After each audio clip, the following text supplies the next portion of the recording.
Let Me Mansplain Podcast. Hello? No, no shit. I can't believe like my mind is so blank about the shit that happened this week. Bruh, it's just been a long ass week. Longest of longs. Like a lot of shit happened. I know a lot of shit happened, but for my mind to just stay there, nah, not this week. Too many things, bro. Too many things have been jumping around. Bro, but the one thing, man, I'm super glad about.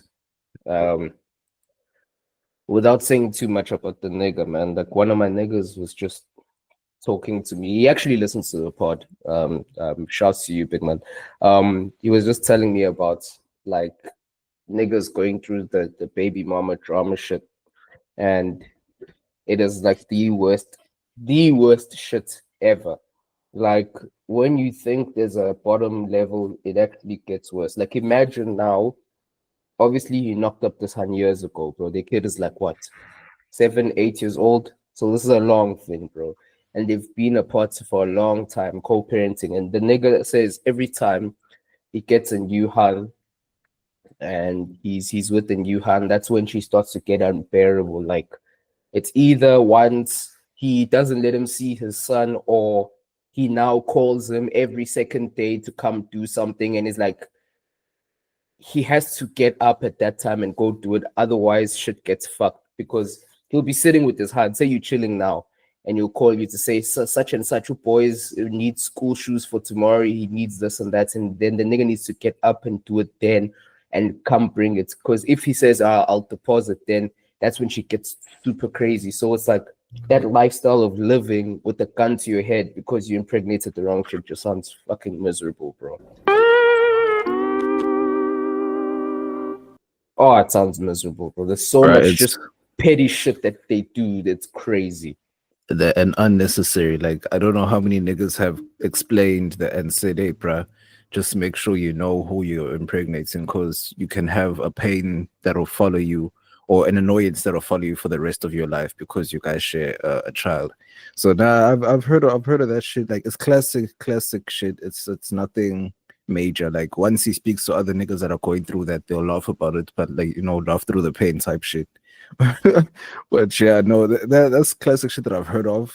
Thank goodness I don't have to deal with that, bro. That's what I was about to say. Like, as long as our weeks can be, bro, at least my week is long off of my own problems, not unnecessary problems that have been created through a baby mom situation. But if it's that's an ass situation, that's like a huge L.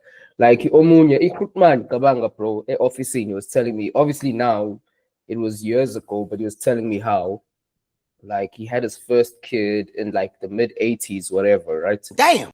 And damn. That's why I said he's a hoot man now. That man is 50 something, bro. Still, damn. If he's 50 something, hey bro, that's insane. Yeah, I believe it was a teenage pregnancy. Oh, yeah. Yeah, okay, so he's it's like a thing of where he knocked up a hun at school, right? And then she had to drop out to take care of the kid. And then I think he was in grade 11 or matric or whatever. And the chick crashed out so much. She actually came through, and when he was like ironing his uniforms to go to school or hanging up his shit outside, she'd come out and dirty it or cut it up. And when he was trying to study, she'd take his books. And once he said his baby mom's even burnt the books because she was like, there's no way I'm going to drop out and you're going to continue with school and get your future right. And he's like, nigga, how are you going to? And then at the same time, Han back then was also demanding money and whatnot. I'm like, bro, how are you going to stop me from getting an education that's going to put me on to get a job that can take care of these needs when you're busy cutting up the shit and sabotaging the shit? And it's like, bro, terrorists, man. Absolute terrorists. Yes, but say also niggas also have to like it. Yes, it doesn't make sense at all, but in the same breath, that's how they function. Because when we explain these things that baby mamas do to their baby daddies, it's normal girl shit. It's just that now they can do it to one person for the rest of their life. And I think that's the fun, quote unquote, fun part for them. That's okay. At least have one person to act out my wildest, craziest dreams with. And I know that I don't have to be with them. So I'm not really ruining anything because they have to stay because of the child type shit. Or marry me type shit. Yeah. Oh man, that one. Oh, that one makes them crash out. The one where you get them knocked up and you don't marry them and you go and marry someone else. Like this is exactly what my nigga was talking about. Like his hun, he's been moving with his hun for years. Their thing is going stable. Their thing is going sensational. But like nigga can't even stack paper properly to sort the thing out on the other side because this hun has beef that he moved on and she never did type shit. So it's man, it's a sticky situation. Yo, and now as we talking about this baby mama shit, did you see the DDG situation? Yeah. You can talk about it inside the the episode. Usukadile. But anyway, let's intro. Man, as always, you know what it is. You know where you are. I wish upon a star. Sensational. I got chains and whips like slaves, but I'm talking about necklaces and cars. Sensational. The exterior is black, not like the night, but like tar. Sensational. I'm bringing all the prison shit when I'm talking about bars. Okay, no, pause. No, never What? mind. But as always, man, it's Bavaria in your area. The one, the only, Mr. Sensational himself, we in. Yo, man, it's Wesley Sniper. I shoot him from a distance like Roberto Carlos. And this is the Let Me Mansplain podcast, where everything goes just as long as you can mansplain it. We up. Bruh. I have Man, that one everything took you a while, dog. It's like I threw the alley-oop and man waited until it bounced again before he slams it down. No, I said it instantly. It's just I heard that you heard it today. Let me put it like that. I hear Yeah, that. yeah. I hear that. But anyway, Yeah, cool, I have bro. one question, bro. I have one question. Just one question, Bavaria. Marawai. Why? Oh, Marawai. Oh, your niggas got cooked. Cooked. I hate her Continua. Ooh, what a successful hate. Man, come on, man, bro. That ref was on. The ref was on some bullshit, though. The ref was on some bullshit because Umigel was playing in Mofokeng's face, bro. Oh, wait, we talking about Chiefs and Pirates, right? Yeah. Nah, man, the ref was on some bullshit. Nah, Ref was man. definitely on some bullshit. Like he gave a soft penalty. Was it? I think Sereno who took it, and then bro on the other side, some bullshit, bro. Yo, man, I know Chiefs did the thing. They took that in the was it like close to the last minute? So it was like 80th minutes or in the 80s. No, I think both of the. Oh yeah, the winning goal. Yeah, the winning goal. The winning was goal was in the 80s. Yeah, the winning goal close to the end. The But I know the man they went ahead and did their thing. I know I'm happy for them. I'm happy to see how happy they are. Finally, their first trophy in 10 years? Damn. Yeah, 2014-15 was the last time they lifted some shit. Exactly. That was the last time I watched. So I know I'm happy for them. I like the fact. That's what I'm saying. I like the hype before and after. Niggas were still hopeful. And they went ahead and did their thing.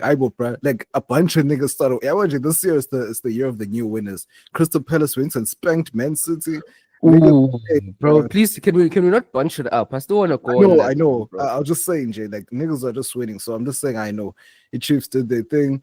I'm not shocked by the scoreline because when I went and did my research, niggas were on a run. So cool. It is what it is. But I know I'm happy for them. But yeah, it's not enough to make me watch again. I won't even lie.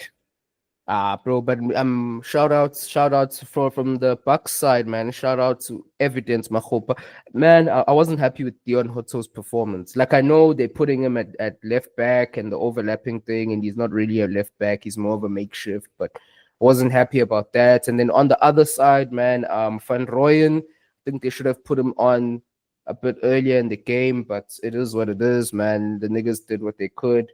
But Umahu Buffett had a couple of chances there to actually win the silverware, but man, I'm not sweating it because the actual trophy that matters still went to the same niggas. Yeah, I actually looked at the history of the PSL winners from like back in 1950 something, and I feel like I don't know which year it was, like 1980 something. It was Durban Bushbucks won, the Yeah, league. And I'm just yeah. like, we know so many OGs in That our actually played area that. Yeah, from yeah. that played in that team. We know so many in our area. I realized I'm like, nah. As growing up, we always heard about the guys in that played for Durham Bush Bucks, and then we met one and they were etc. etc.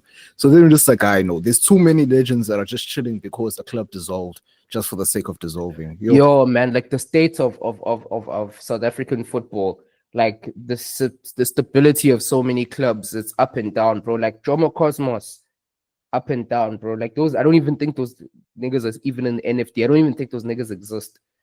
I think Nah, they're that playing club went somewhere. bust. They're playing But somewhere. I think.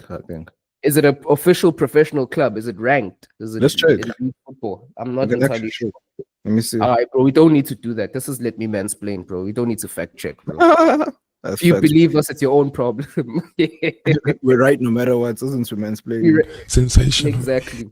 No, but it's like from that to Celtics to Ajax, Cape Town. There's so many clubs, man, that are so inconsistent, not because of the players. Obviously, the players are part of it, but just the league structure where the bigger teams or the big three or four, between the two Soweto boys, and then you add Dimasandawana, and then probably you have your odd, super sport here.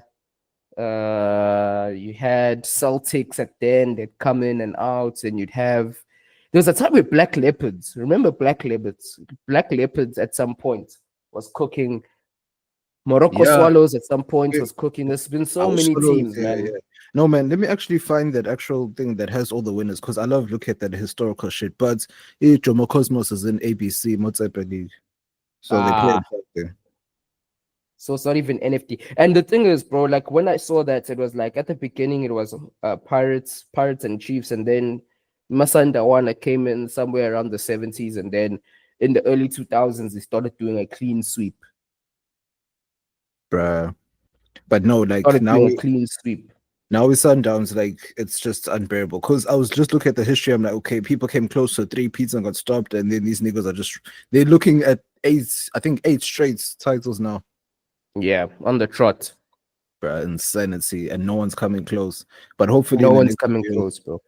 bruh, hopefully in the next year, and niggas pull their socks up, and then they can kill. Because I know you And can't have this kind of dominance. and bro, the thing is with Sundowns, niggas will buy a store from their competitors, bro. Like niggas Ali, niggas sweep their Komotise, niggas sweep them. Let George Lebe say, bro, a bunch of niggas, bro. They just Rightfully so, though. obviously, like from a dominance perspective, that's what you gotta do. Like I always get pissed off when fans talk about they're gonna throw dirt on a club that is doing its work. You can't throw dirt on the club that's doing its work. You gotta throw dirt on the league. The league needs to come in and either stop that shit, or the other teams need to participate in making sure they stop that shit. Because you, as a Chiefs fan, can't complain that Chiefs is selling a nigga to another club. Because if Chiefs are serious about competing, they would block that transfer and just take the L if he goes for free or whatever. But then we're gonna compete. Pirates as well. So for me, this thing of you keep buying your competition, the fact that you can't buy your competition is the fault of the club that's either selling them or letting their contracts run. So for me, man, well done to Sundowns. They've built a structure. Because for me, another thing, dog, this thing of money can do anything, bro. That's some bullshit in football. That's honestly some bullshit because you have to build a system. We've been seeing niggas who can print money just throwing stacks everywhere and not getting anywhere. But Here's what Arteta. Okay, yes, but the thing is, like Arsenal wasn't really, it didn't just come up from nothing. Like they had a history before Arteta, but it's just look at teams like Newcastle who got money injected into them. They now have an FA Cup, and I think that's about it. Yeah, an FA Cup. They play Champions League, or they are Champions League contenders every season now. So it's a system that they built from the ground up with Eddie Howe. And I think they start off with Eddie Howe. Yeah, with Eddie Howe. So they started off from the ground up. They built a system, got the right players, not just players that they can purchase. So once they have the system, once they start getting consistent, then they can start bringing the big money signings. It's just that teams like Chelsea, when we got our money, we got key players that ended up becoming superstars, or not even superstars, legends. So it's just like, okay, Chelsea scouting was way better than a lot of other teams, but PSG too, like the academy got fixed a little bit, but now we're slowly starting to see the dominance. But what, like, the points I'm making, let's look at Chelsea for an example, right? If you had to see like your top 3 to 5 most expensive signings, none of your 3 to 5 most expensive signings and your top players are not the same group, right? So in your top most expensive signings, you've got Enzo in there, you've got, what's this nigga's name? Misha. What's his name? Who? They call him Misha, man. The Misha? Ukrainian kid. Oh, Mudryk. Yes. Oh. Who the hell is Misha? I didn't consider they call him Misha. I've just noticed that. So you've got Mudryk, you've got Enzo, you've got the nigga with the fresh lineup, bro. Bruh, basically the record. Caicedo, there we go. Caicedo. Yeah, it's Caicedo, Enzo Fernandez, and Lukaku. Top 3. Lukaku. You've got Lukaku, Enzo, and Caicedo. Fofana was also another one that cost Fofana, and then just for legacy perspective, another marquee signing of yours at some time was Torres. Torres, yes. 50 back million. then, what was another marquee signing? Not many. We didn't spend a lot on a lot of people. It was only like recent. Back then, it wasn't a lot. But in back then's market, because Oscar was another like 30, 40, wasn't he? I don't even remember, bro. Because Oscar came in as like an unknown. All right, okay, fair. Yeah. All right. You look at, okay, that's your top ones. Then we go to United. United is the same thing, bro. Outside of Pogba, I still think Pogba is a success. I think people rate him as a failure because the expectations for a nigga was too high. But as an individual nigga, he was an individual great player in a broken system. So Pogba, Maguire, who else? Pogba, Maguire. Maguire was another one. Anthony. Anthony, of course. This Højlund nigga, Martial, Højlund, they dropped mad stacks on him. They dropped mad bread on Onana, I think.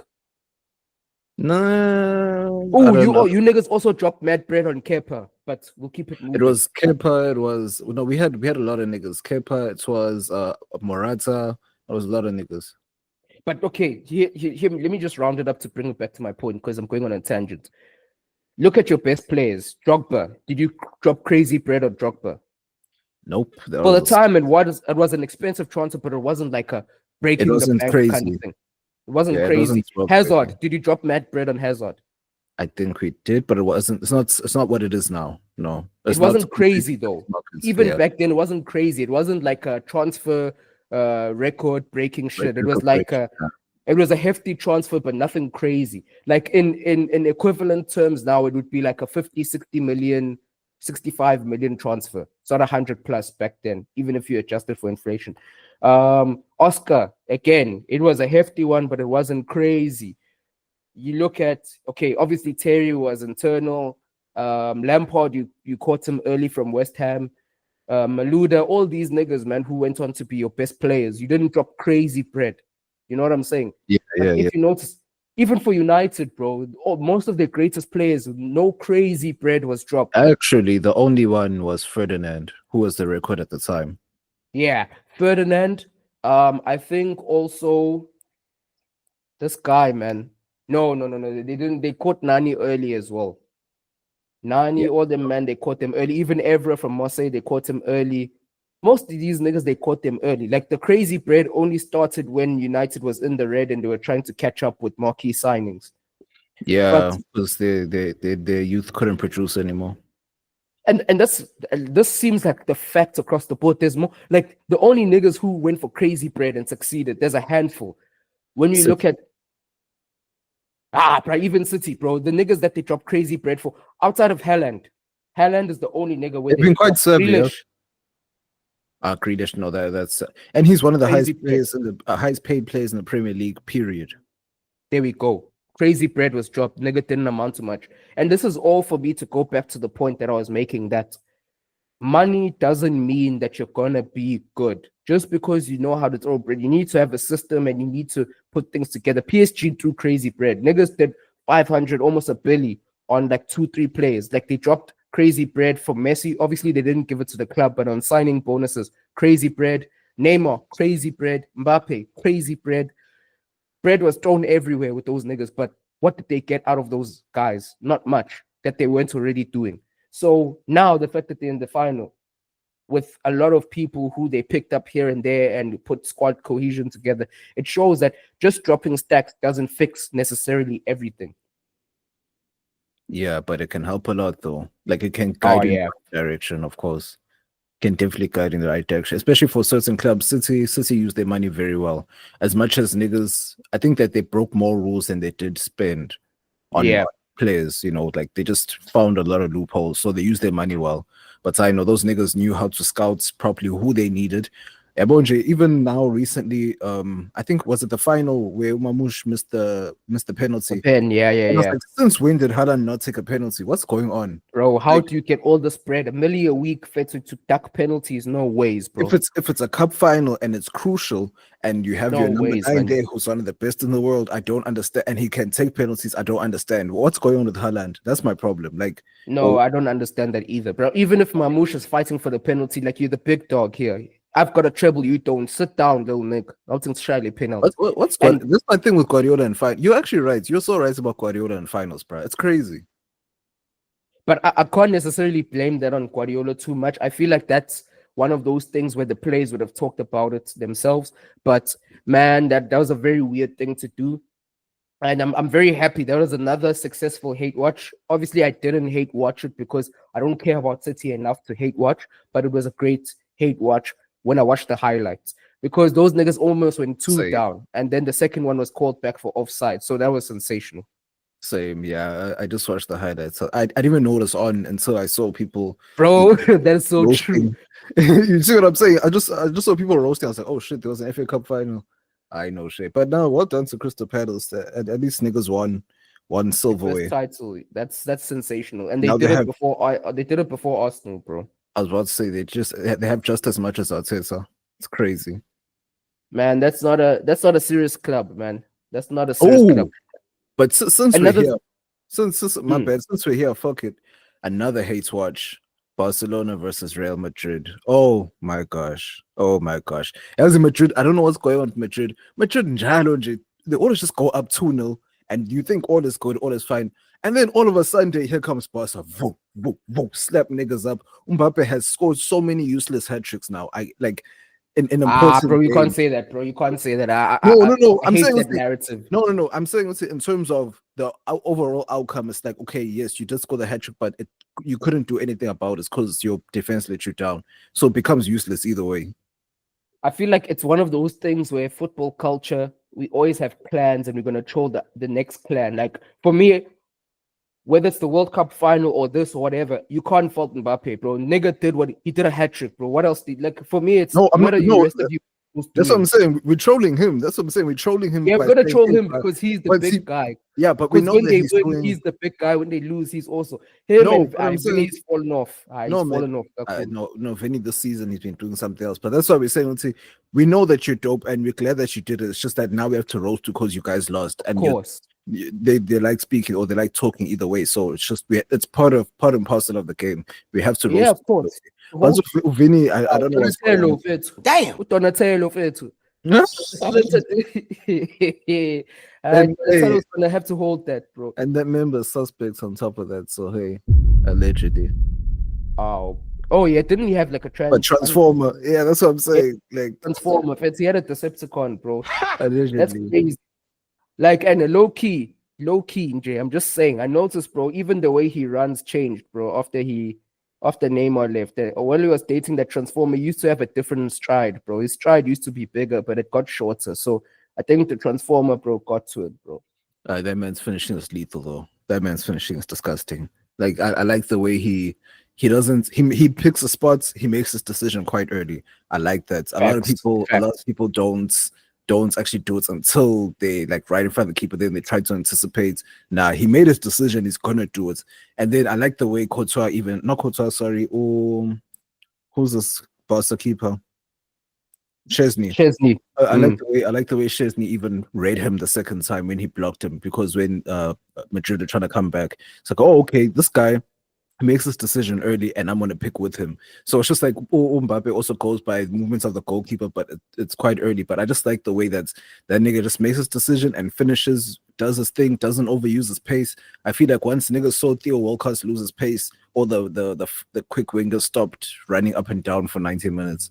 Like I like the way niggas play and all that shit. But yo, the way these niggas got spanked, I'm just like goal after goal. And even Barca went ahead and won the league.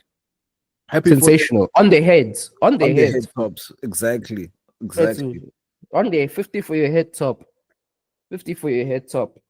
And the thing is, bro, the funniest thing is like one of the things that I was reminded about this weekend when I was just watching football is the fact that niggas, if they love their career, they need to leave Arsenal. Like Chesney actually won a La Liga, bro. Like if he stayed loyal to Arsenal, he wouldn't have anything. Like even look at that. What's that other nigga, man? Nketiah. Last season, bro, he was at the bench for Arsenal. Now he has an FA Cup with Crystal Palace. Look Like, at man, them do well when they leave Arsenal. Arsenal is like that ex that says, "I swear you're gonna glow down after you leave me," and you just glow up. Sensational. Do you remember Gnabry was also at Arsenal? Oh man, Gnabry was at Arsenal, bro. Now he has a treble. Yeah, he's got a cabinet full of trophies, bro. Like if you want to prosper, you leave that place, bro. Sanchez fell off. And he left Arsenal and he even did better because he went to United. He had that bit of a stint. Went to Inter. Bro, come on. You got to leave Arsenal, bro, if you want to prosper. Bro, that's very true. But also, bro, like I feel like if you're a team player, quote unquote team player, you believe in each other. It's just I don't like the whole system. It's not bad. They have the right players now. I must say they have the right players. It's just I don't know what it is that's wrong with them. I don't watch enough Arsenal games to even analyze and know. Bro, but something's not clicking. Niggas miss the moments where they should. Like niggas will play like a house on fire when it matters least, but when it matters most, they're lacking the finishing touch. And my problem with where Arsenal is right now is that we've seen this happen a number of times. Like when you are I like trolling them. I don't think Arsenal is a small club, but they behave like a small club. But when you are in that situation and you have a crop of special players, you niggas need to have urgency with winning shit. Because what happens is, like if you had a club like Chelsea, a club like United, whatever, yeah, you're gonna have to have urgency with winning shit. But I feel like the size of the institution helps you out. Like it gives you time to breathe. But when players are at clubs like that, like Arsenal, Dortmund, blah, blah, blah, and you're not winning shit, niggas start to get better and better and better. And then they look at the project and they're like, nah, man, I need to go somewhere else. I'm tired of this. Tired of being a bridesmaid, bro. Damn. Walking niggas down the aisle, catching bouquets. No one God proposes. of honors. God of honors, bro. That's the only honors they have, bro. Damn. Like niggas are tired of being security guards, guarding the Premier League, only to let the next man come and get it, bro. Being valet is never getting the whip, but driving a nigga's whip to pockets. They're tired of that. Then they leave. And low-key, bro, as much as Liverpool won the league, but that's what happened to Alexander-Arnold, and that's what's going to happen to, I'm calling it, what's his name? At the defense, Van Dijk's partner. Bro, I don't know why I'm blanking out on niggas' name. Such Konate, he's next. And Saliba needs to be, bro, Arsenal needs to be careful about Saliba, because, bro, Saliba's 25 now, and these men want to put him on a 4-year contract. And I'm sure this man... Bro, if this man is paying attention and he's looking at the landscape of football, you can look at that Madrid backline and see Militao, Rudiger. Bro, there's no nigga who can actually keep me on the bench for if I could be starting for Madrid. I could be there with the trophies, with all the eyes on me. But they just got a nigga from Bournemouth, the white guy from Bournemouth. Yeah, Hoyson. Yeah, but no, they should. That nigga looks high, bro. He always looks high, bro. No, bro, but the way Madrid do business though, like I like the way monetarily they're not gonna overspend unless they really need to. Like the whole Mbappe thing is just unbelievable. I don't even know. Like that must be extreme money. Like one of the most documented players of our time or of this time of this generation. Niggas is on TV. I'm sure he has action figures, games and shit. How much did Madrid actually pay PSG? I really want to know. Because there's no way. They didn't pay him jack shit. They didn't pay them jack shit. It was free. I know, but there's no way in hell that PSG just let him go for free. Oh, bro, what can they do? There was a contract he didn't want to extend. They can't do anything to him. All the money went to Mbappe's pocket directly. to get Now him I to know sign. The wages and all that shit, but nah, they had to have And the given it sign-on some shit, incentive. yeah. Because you see, Madrid, bro, Madrid is like a, it's like the Grootman with money, and the baddies always think that he's gonna shell out the paper, but he holds the paper because the baddies know the paper's there, so they're not gonna ask for it immediately. So just off clout of people knowing you have paper and prestige, they'll come hang around you. Where you could have gotten more paper at PSG for sure, but Madrid just have that clout where it's like, you can't touch this. Yeah, but But speaking about touching, bro. Speaking about touching, bro, have you been following the Diddy case, man? oh, ay, bruh. Yo, I don't know what to think. Not that I don't know what to think, no.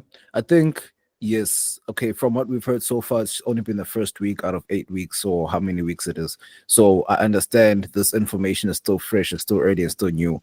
I don't like how everyone's trying to already make a decision. Like I know the no, lawyers yeah. and whatever. It's still early. It's mad early.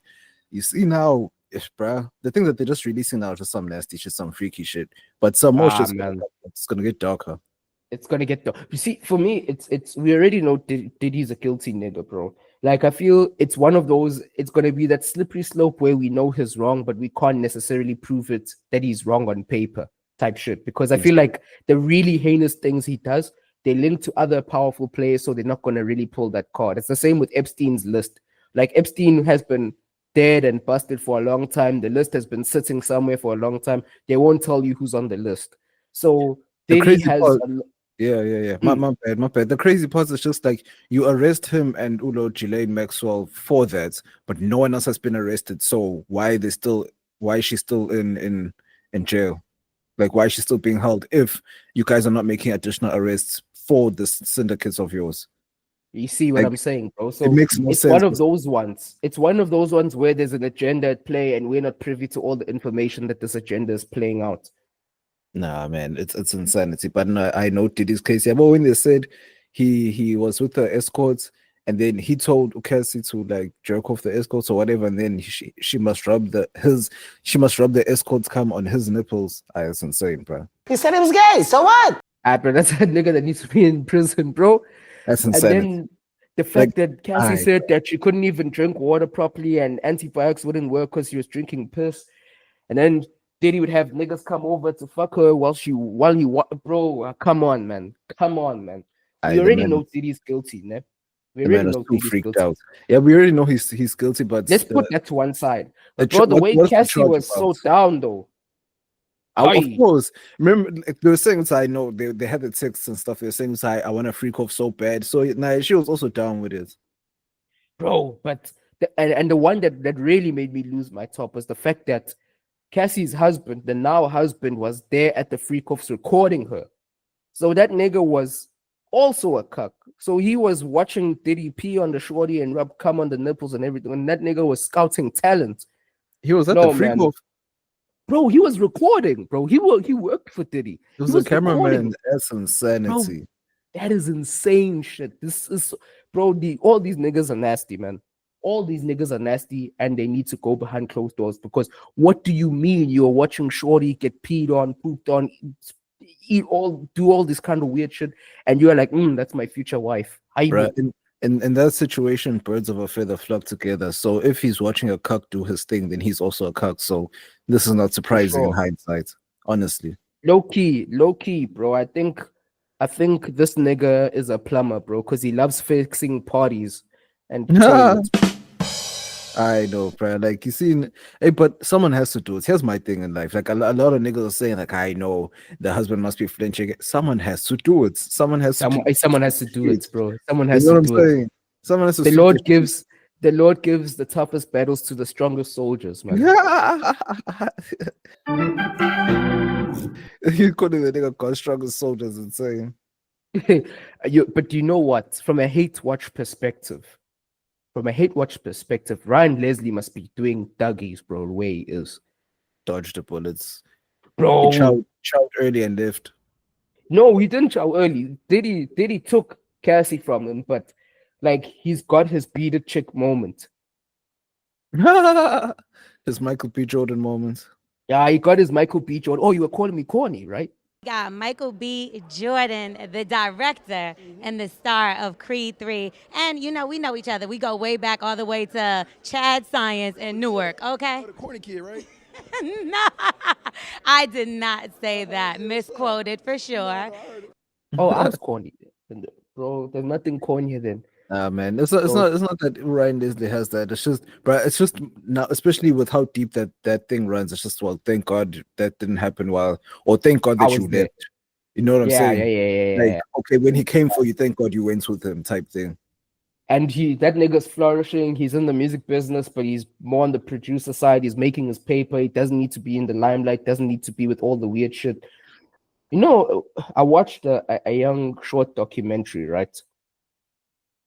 Where this nigga was it's not really a documentary because it's not very factual, but it's more like a tinfoil hat conspiracy thing that's really well tied together. And this guy was talking about how Diddy was a specific figure in the underground world, where he was almost the link man, or the guy who put together the sexual deviancy for the entertainment industry.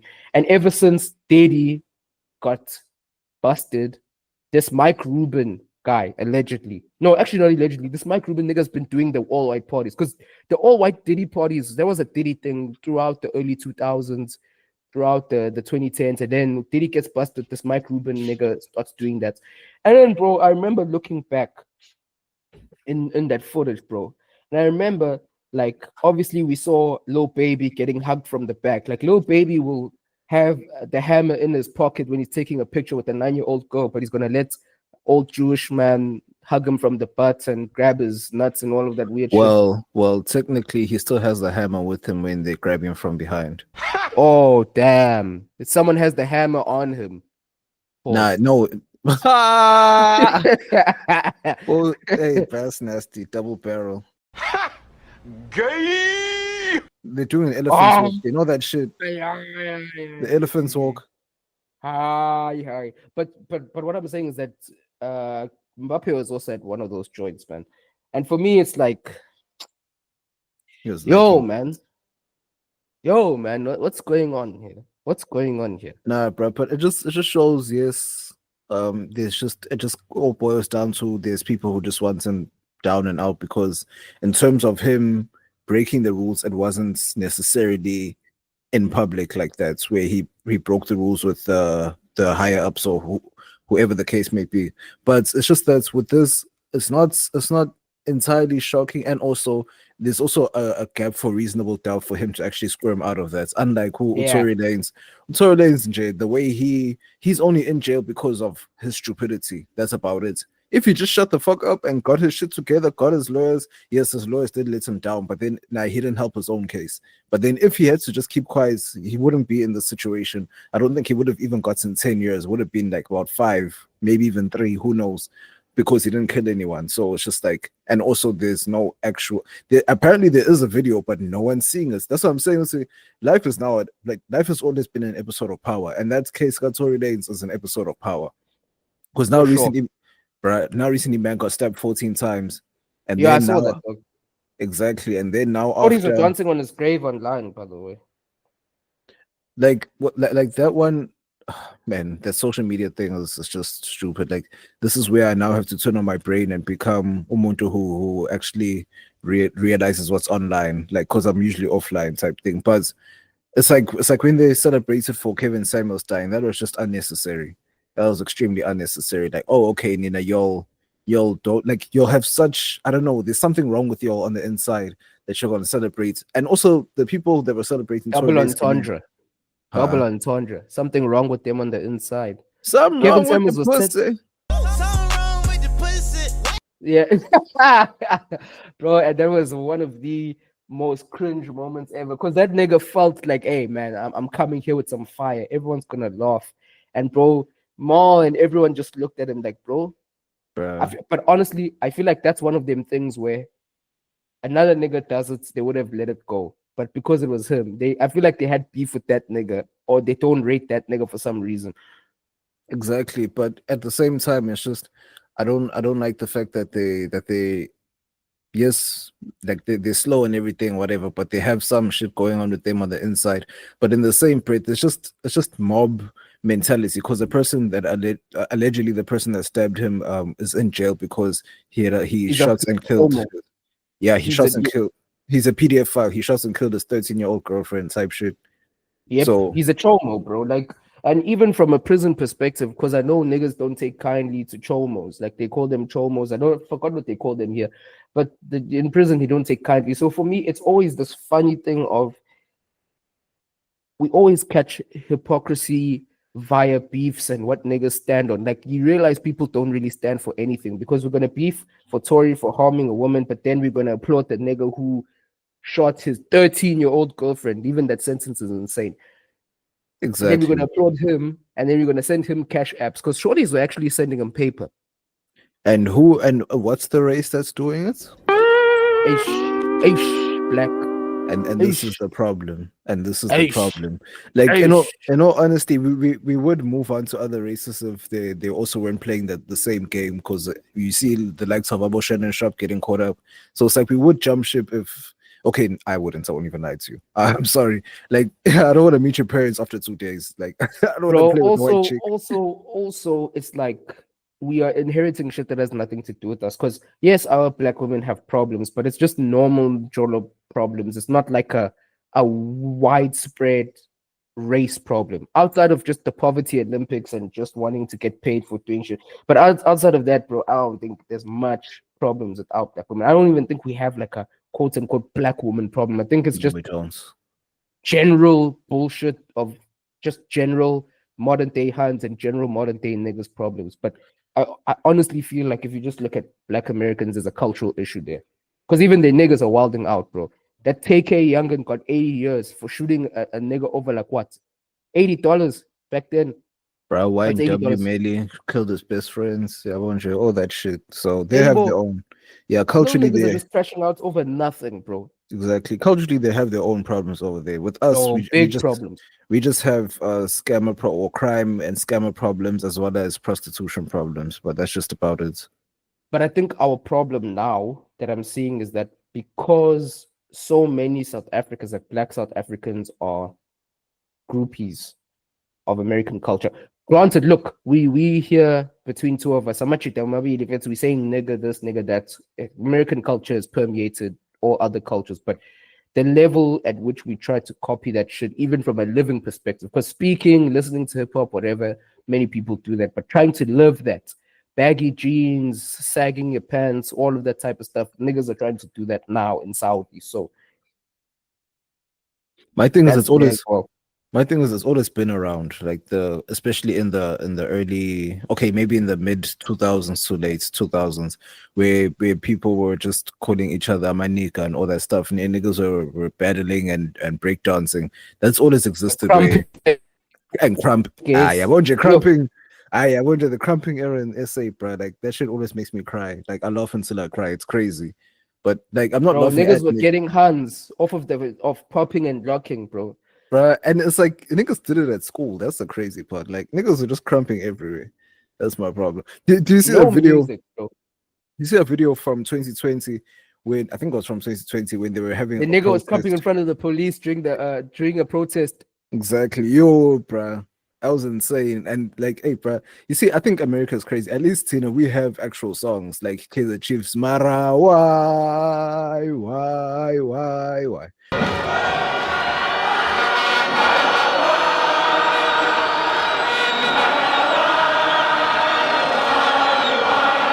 My bad. I'm just dancing upon your grave.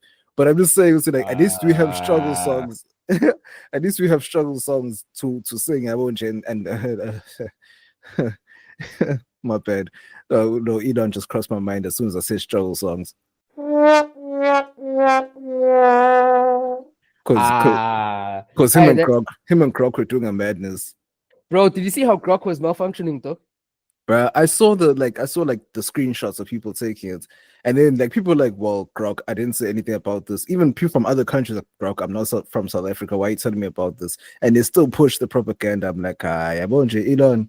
And the fact that he actually you could actually ask Grok, why are you pushing this? And the man will tell you straight, no, my programming unit has been messed with, and I've been made sure to prioritize this headline and to push this propaganda, bro. Like caught in 4K in Gaga.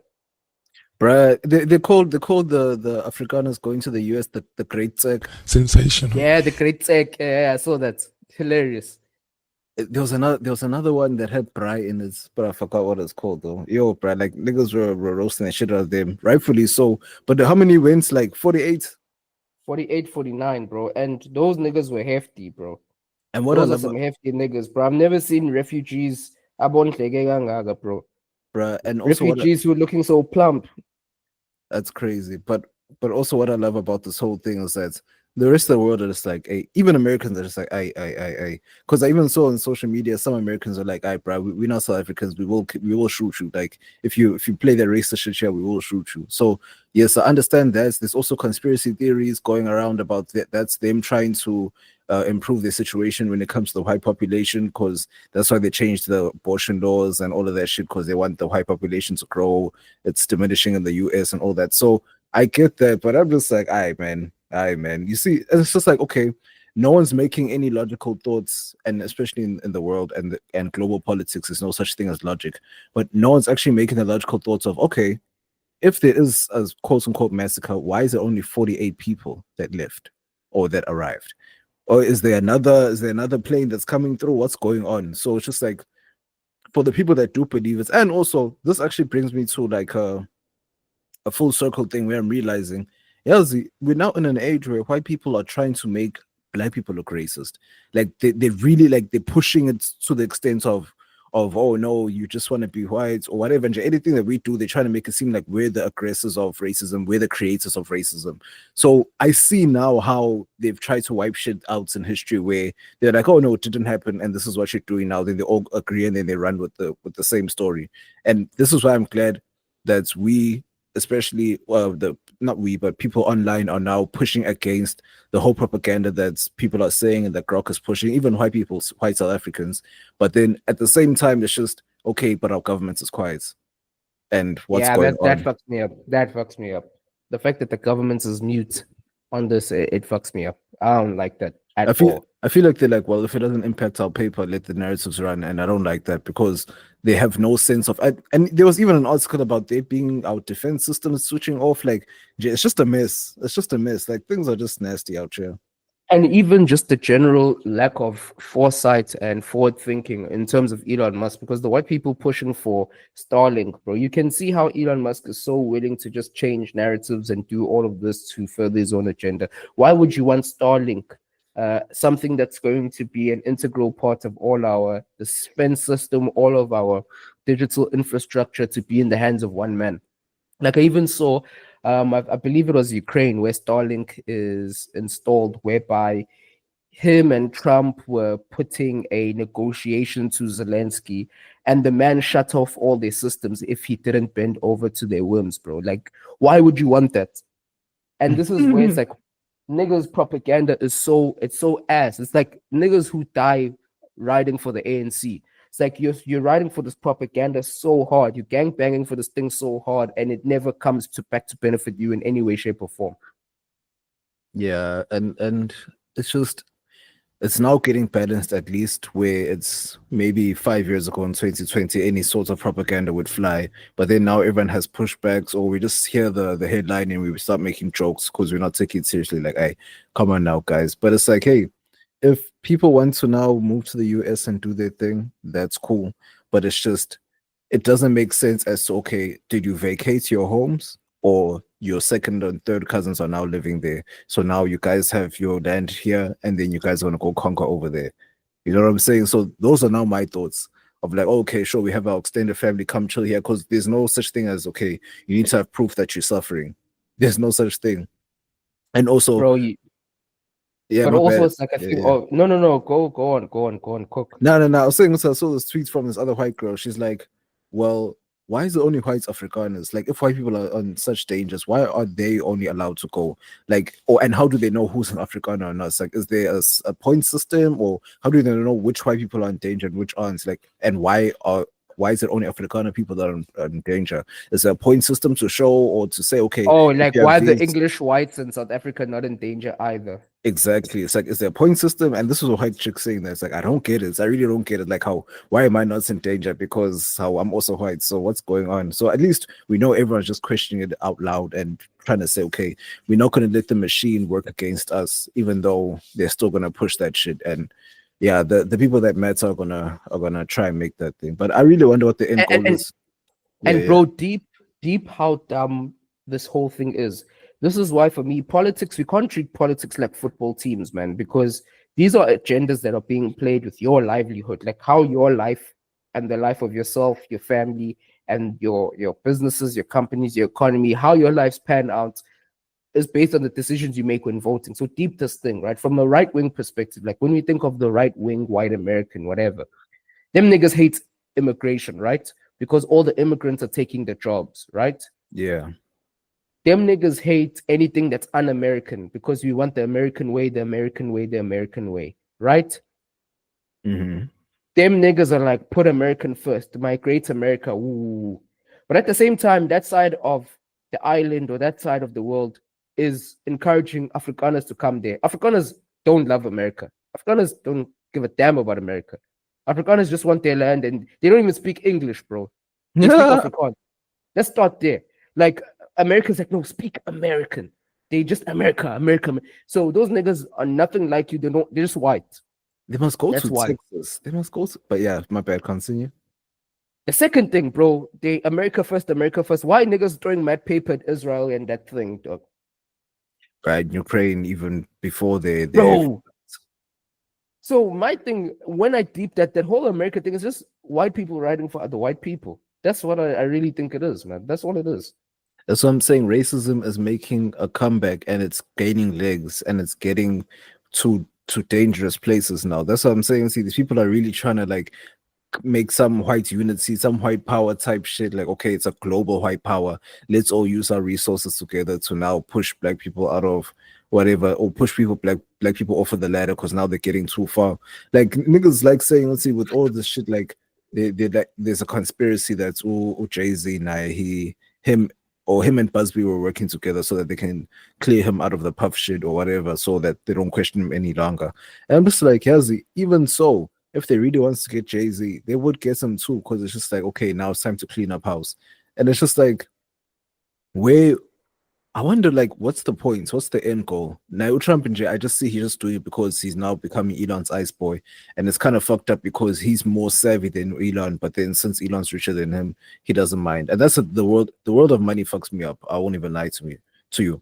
Like, it's just, it fucks me up because niggas are willing to look stupendous just to stand next to a rich nigga, not to benefit from them, not to gain from them. Just to be a groupie. Yeah, ice boy stuff. And you know what the funniest thing about Jigga, right? It's that I had this discussion with niggas, man.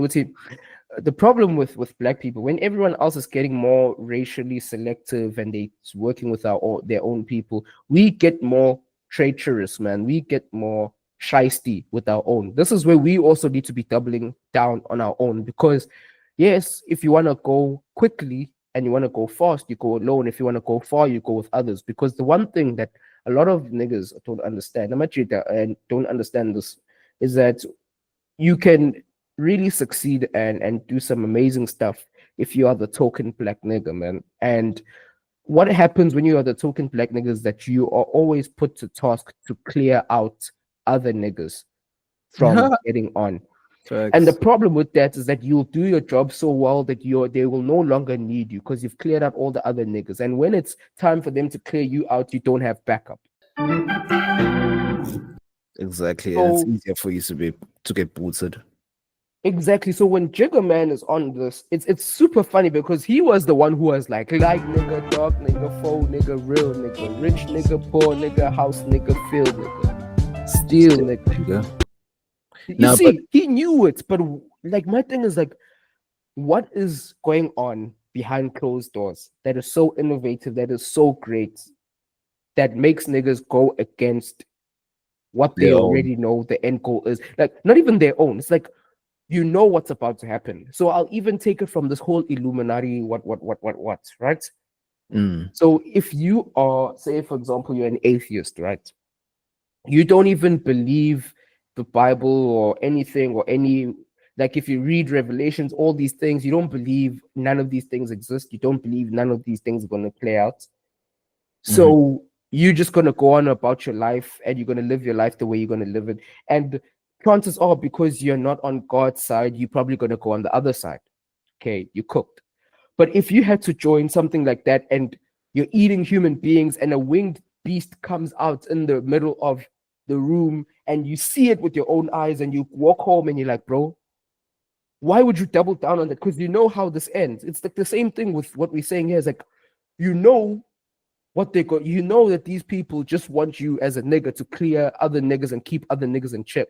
What is it that's so good? Because you know when you've done that, you also next on the chopping block. So my thing is like, what is this prize that is so big that you're gonna go in it with your eyes open, knowing how it ends? I'm sure Diddy at some point knew that once I've won out my welcome, I'm cooked. Nah, Look at him now. yeah, of course, but no. I feel like maybe early on he knew, or it's either he knew or at the same time, the way he's been living, and even before this case, the way we've been seeing him, it just seemed like power has just been, he's been drunken with power. It's just overwhelmed him. He's had it for majority of his life. So it's completely unbeknownst to him that niggas would switch on him like this specifically. You know what I'm saying? So it's just like, I know it doesn't make sense why, or to him it might not make sense as to how, guys, I thought we were all doing freaky shit together. I thought we were all in the free cove, and now niggas are turning on me. Like, what's going on? So he still has enough money to move things, manipulate things, and all of those things. But at the end of the day, at the very end, circling back to what we began with, it's still all about race. This is why I'm saying, whenever people say, I know DA must win or whatever, all these things, I'm like, guys, there's the one thing about niggas, man. Of course, but one thing about white people, without fail, they'll always have to make some shit about race. Always, without fail. If you look at anything in history, anything run by, if you just let them, the thing is with white people, not even about making everything about race, is that in any situation, if you give them the opportunity, or like if they see, or if there's an opportunity available for them to screw you over, like let's say they had a choice, it's either they screw you over or they don't, they'll be fine either way. They'll take the part that screws you over just for the sake of just because that they can. Look at the Hawk Tour girl. She screwed over the guy that actually was doing the interview. It was his platform that she got famous off of. She didn't have to screw him over. She didn't have to act like how she does, like a plague or whatever, but then she decided to flip on him. You see what I'm saying? So that's something like, yeah. They will always choose that route. So then when we get to that point, it's like, okay, then when we get fucked over, niggas will be like, I know we shouldn't have done this. But it's like, but we've been seeing this over and over again throughout history, that whenever we give them an inch, they take a mile. If they have the choice to screw you over, they'll always pause, man. These analogies that you're doing, man. Your choices of words is insane, man. And we have Diddy in this conversation as well. I know. Damn, son. But Diddy took more than an inch. He literally took the whole mile. Yo, dude. Took a fistful. I mean, what the fuck? Every time I come over here, you always gotta take me through this homosexual rigmarole, man, with your terminology, man. What the fuck is wrong with you, man? I know, but we're gonna find out. But here's the thing: it's only gonna be about it's like they're gonna sprinkle some other celebs, as you see in during the whole time. I know we jumping in and out of different topics, but it's just like you see that they're sprinkling the most unnecessary people that have nothing to do with nothing, just to buy time. Yeah. And you're gonna see low-level niggas are gonna get put on the chopping block. All over that don't mean anything about anything. Those are the niggas who wanna go off. But the niggas who really have been getting down and freaky, because you can't tell me that, bro, Diddy on his own, one man was terrorizing everyone's bum holes, bro, in Hollywood. There's no way, bro. Oh, of course. Of course, bro. Hey, bro, it just leads me down the whole rabbit hole of these conspiracy theories that happen around. I'm just like, what's gonna, like, I wonder, busy chef, Obama chef, the hell happened? What happened? How can the big buff nigga, the one that died, the one that drowned? Oh, okay, I don't know. I know about that big buff nigga with the huge arms. What's Chef Rush or something like that? He got a YouTube channel and yeah, go on. I don't even know the story. But maybe he's a replacement. So this was like, I don't know how many months ago. I think it was like last year or the year before last, where there was just a news reporting that Obama's chef died or he died. Aibo Uncle Ruckus, yay, ha. The nigga will use words he don't really know. Yeah, guess this.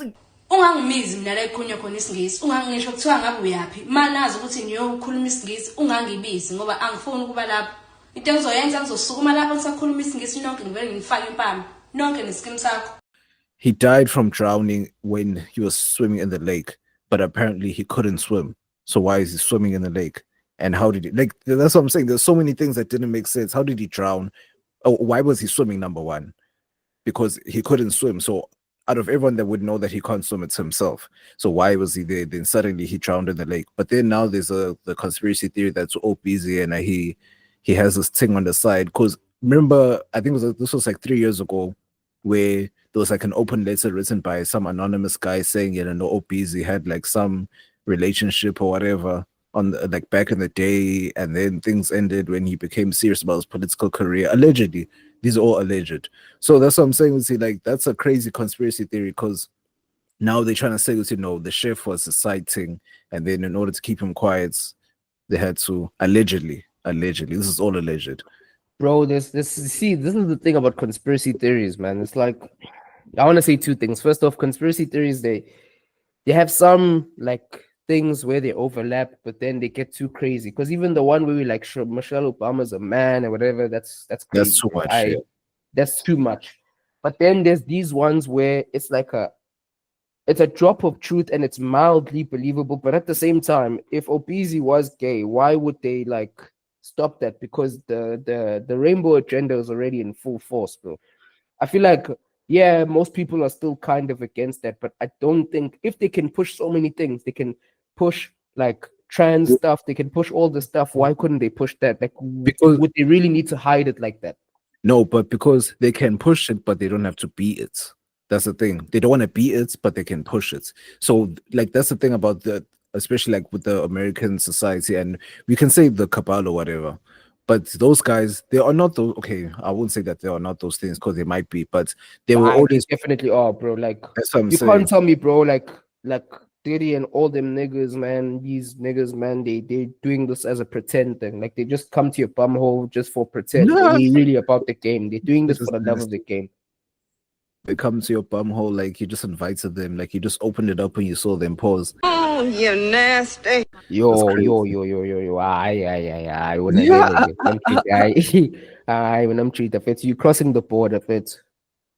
Bruh. Like hey, let me keep quiet. Yo, I almost took it there. I was almost racist today. Not today. But yeah, I was about to say like a Zimbabwe looking for a roll on. Make it stop. But oh, dog, come on, man. my bad. Yo, hey, sensational. Ah, bro, as long as you can, if you can mansplain it, fit, it can go. Sensational. It can go, fit. But anyway, but you know, the second thing I was gonna say. That's the first thing. The second thing is when you were telling me about the drowning and how they're explaining that. It's like I don't know what happened, but the CIA kind of got lazy. I don't know if it's they got lazy or they now purposefully letting all these things go sloppily so niggas can talk about it because there's too many things to think about. Because I'm thinking about the CIA of old, bro. The CIA of old was clean with it. Like nothing leaked. Everything, bro. Like the fact that 9/11, bro, niggas are only questioning it like 20 years after the fact. It's clean, bro. Clean. No, man. They questioned it at the time. It's just now people are. But anyone who was like actually questioning it and had influence behind them, they got you out of here. Yeah, that's what I'm saying. To your point, they're now just slowly releasing shit, and it's just like, okay, now we're so desensitized to whatever's going on in the world that we don't give a shit. So it's just like, okay, we get the information, but it is what it is. Like now, like even with the aliens thing, no one gave a shit because no one has seen an alien. I think that's the only thing that stopped us from caring. But if we had to see one, key, bro. I've seen some head shapes, bro, around Durban and Cape Town, bro, that make me question. Don't Americans call foreigners aliens? Oh, so boo. Sensational. What if it's like an atmospheric thing where you go into another country that you weren't born in, so the atmosphere fucks up the shape of your head? Damn. I'm sorry. Come on. Come My on, bad, man. my bad, I my bad. behave. But yeah, man, the CIA is getting lazy, man. Like they quite sloppy. I won't even lie. Pause. Dog, that's what I'm saying. But I know the agenda shit. That's just how they run shit, and I feel like the Cabal and not even CIA. The Cabal is just being sloppy now. They're just being messy. Like you're on Yeah. correctly now. Because even the Musk thing, like the fact that your AI is telling us that you've tinkered with it to run Compromised. this agenda, like, bro, that's sloppy. That's too sloppy. Like, it's so sloppy that I refuse to believe that whoever was the head of that strategic unit allowed that to pass, bro. Like, you can't tell me that, like, if you were so serious about this agenda, bro, and someone presents a counter agenda, you would have just cut them down, get them shadow banned, get their opinions muted, get their accounts cancelled, all of that type of thing. So you're letting all these narratives run. So for me, it's like it's either one, they're sloppy, which I highly doubt, or two, okay, the sloppy thing might be true because maybe the global order is shifting away from the US, and now the US isn't the big dog anymore, and someone else is the big dog having all the talent, all the finesse. Because like when I'm looking at China and Russia, them niggas, I heard that there was like a banking collapse, right? Because of all of the tariffs. And I saw some videos on TikTok. Bro, those things were cleaned quickly. Like we don't hear much of chaos coming out from China. And my thing is that I think maybe the one Except of for the reasons, Corona. yeah. But even that one, bro, they didn't even release all the bodies. Like the states, they were inflating the bodies to say these many people died for corona, and someone would die from a car accident and go in hospital and cough, and then they say he died from corona. But you know, there was some shady stuff like that. But China, we didn't hear. Boop, quiet. Bro, but just to stop you there, I'm just like, what if COVID really was China's way of saying, I want no NJ. If I had to really unleash what I want to unleash, look at you now suffering from the small thing. We already prepared for this shit. We don't even know the numbers of who died from corona and in actual China. That's what I'm saying. So that's what I'm like, I know. I feel like the conspiracy side of me feels like, nah, these niggas are just showing everyone would see. Yeah, but we can make you all bend down to your knees. You don't even have to bomb your niggas. We can kill you while you're alive. We can make you watch your loved ones die. I feel like that's the thing. Like, yo, my bad. That's just something. No, I hear that. But then at Yeah. the same time, you see, this is where the whole Cabal thing fucks with my head, right? Because at the same time, Bill Gates in 2015, I think one of the TED Talks, he was talking about, no, the next threat will come to the world is this. And then he had a picture of that coronavirus diagram there. And apparently Microsoft and a number of other consortiums had a patent for the vaccine before Corona came out. So it's those things. And then I was listening to one of my gents who I think he's either a prospective initiate or he is a Freemason or something of that nature. Shouts to you, my boy, you know you are. And you're saying that actually when they're in the Cabal, there's actually a rift between the two. So one of the things that he was talking about, because he's also in finance abroad, he was talking about how now the plan is to change America to be a regional power instead of a global power. So everything that you are seeing happen from Donald Trump is his instruction, or he's received instruction to do all these things to make America a regional power instead of a global power. And one of the things he told me is called Triffin's Law. So Triffins. So Triffin's Law, or no, sorry, not Triffin's Law, but Triffin's Dilemma.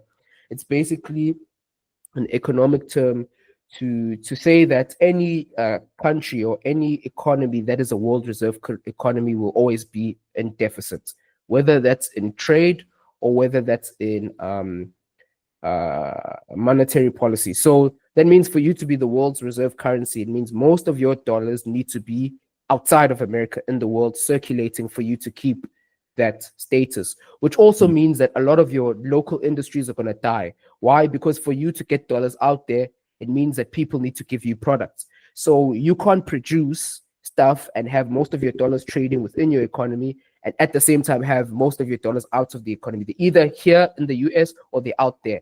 And this is one of the ways that they're trying to get the dollars back into the US is by removing all their positions globally and letting people have a bit more self-determination. That's half of the Cabal, and the other half of the Cabal wants to keep pushing the global order where there's only one centralized power. So you're seeing a bit of a civil war. So one half of the cabal went over to the Chinese side, and one half of the cabal went over to the other side. The US. Yeah, man. So my thing is, bro, it's just like there's too many cracks showing, and for me, the only way that these cracks can show is either because the US is falling off, or this is already part of the plan, just to create so much chaos that niggas don't know what to focus on. Because as it is in general life, people are just catching hands from life, bro. We don't have time for aliens, right?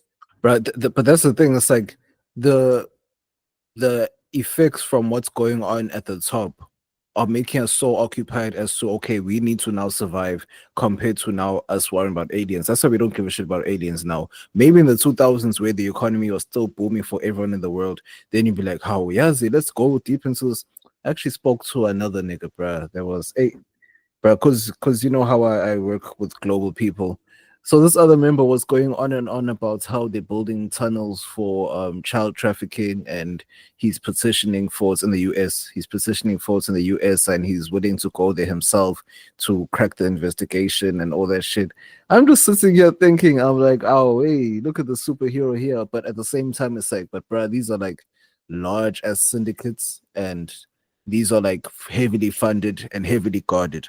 So this is not something you can go to a mayor, or you can get as many signatures as you want. You can go to the mayor, but then the mayor knows the person that's running that shit, and the mayor can't do shit about that. It's just, there's so many different evil things happening within the ecosystem that people cannot necessarily focus on, because we're focused on surviving now. So now this is a global thing, not just a South African thing, not an American thing. It's just a global thing where now we're all just trying to survive. There is no society. The Chinese do so well is that we don't even know what's going on there. We just see them when they innovate things, or when they create things, or when something new happens with them. We never know what the hell's happening in terms of their normal life. The celebs, I don't think these guys are Chinese, the BTS or whatever, but it's Asian, Korean, Southern Korean. And even that joint is like South Korean is allowed to flourish because they're capitalist and they're Western aligned. But North Korea, we don't know fuck all that's going on there. Exactly, because these niggas, like, as much as they do have their own social media and stuff, they do have the social media that we have, but they don't necessarily document their lives. We don't hear big news about their celebrities. When everyone in the US, like, their news has been making waves for the past 2 weeks all over the world, versus if something has to happen in North Korea, we'd only know about it if it's a politician.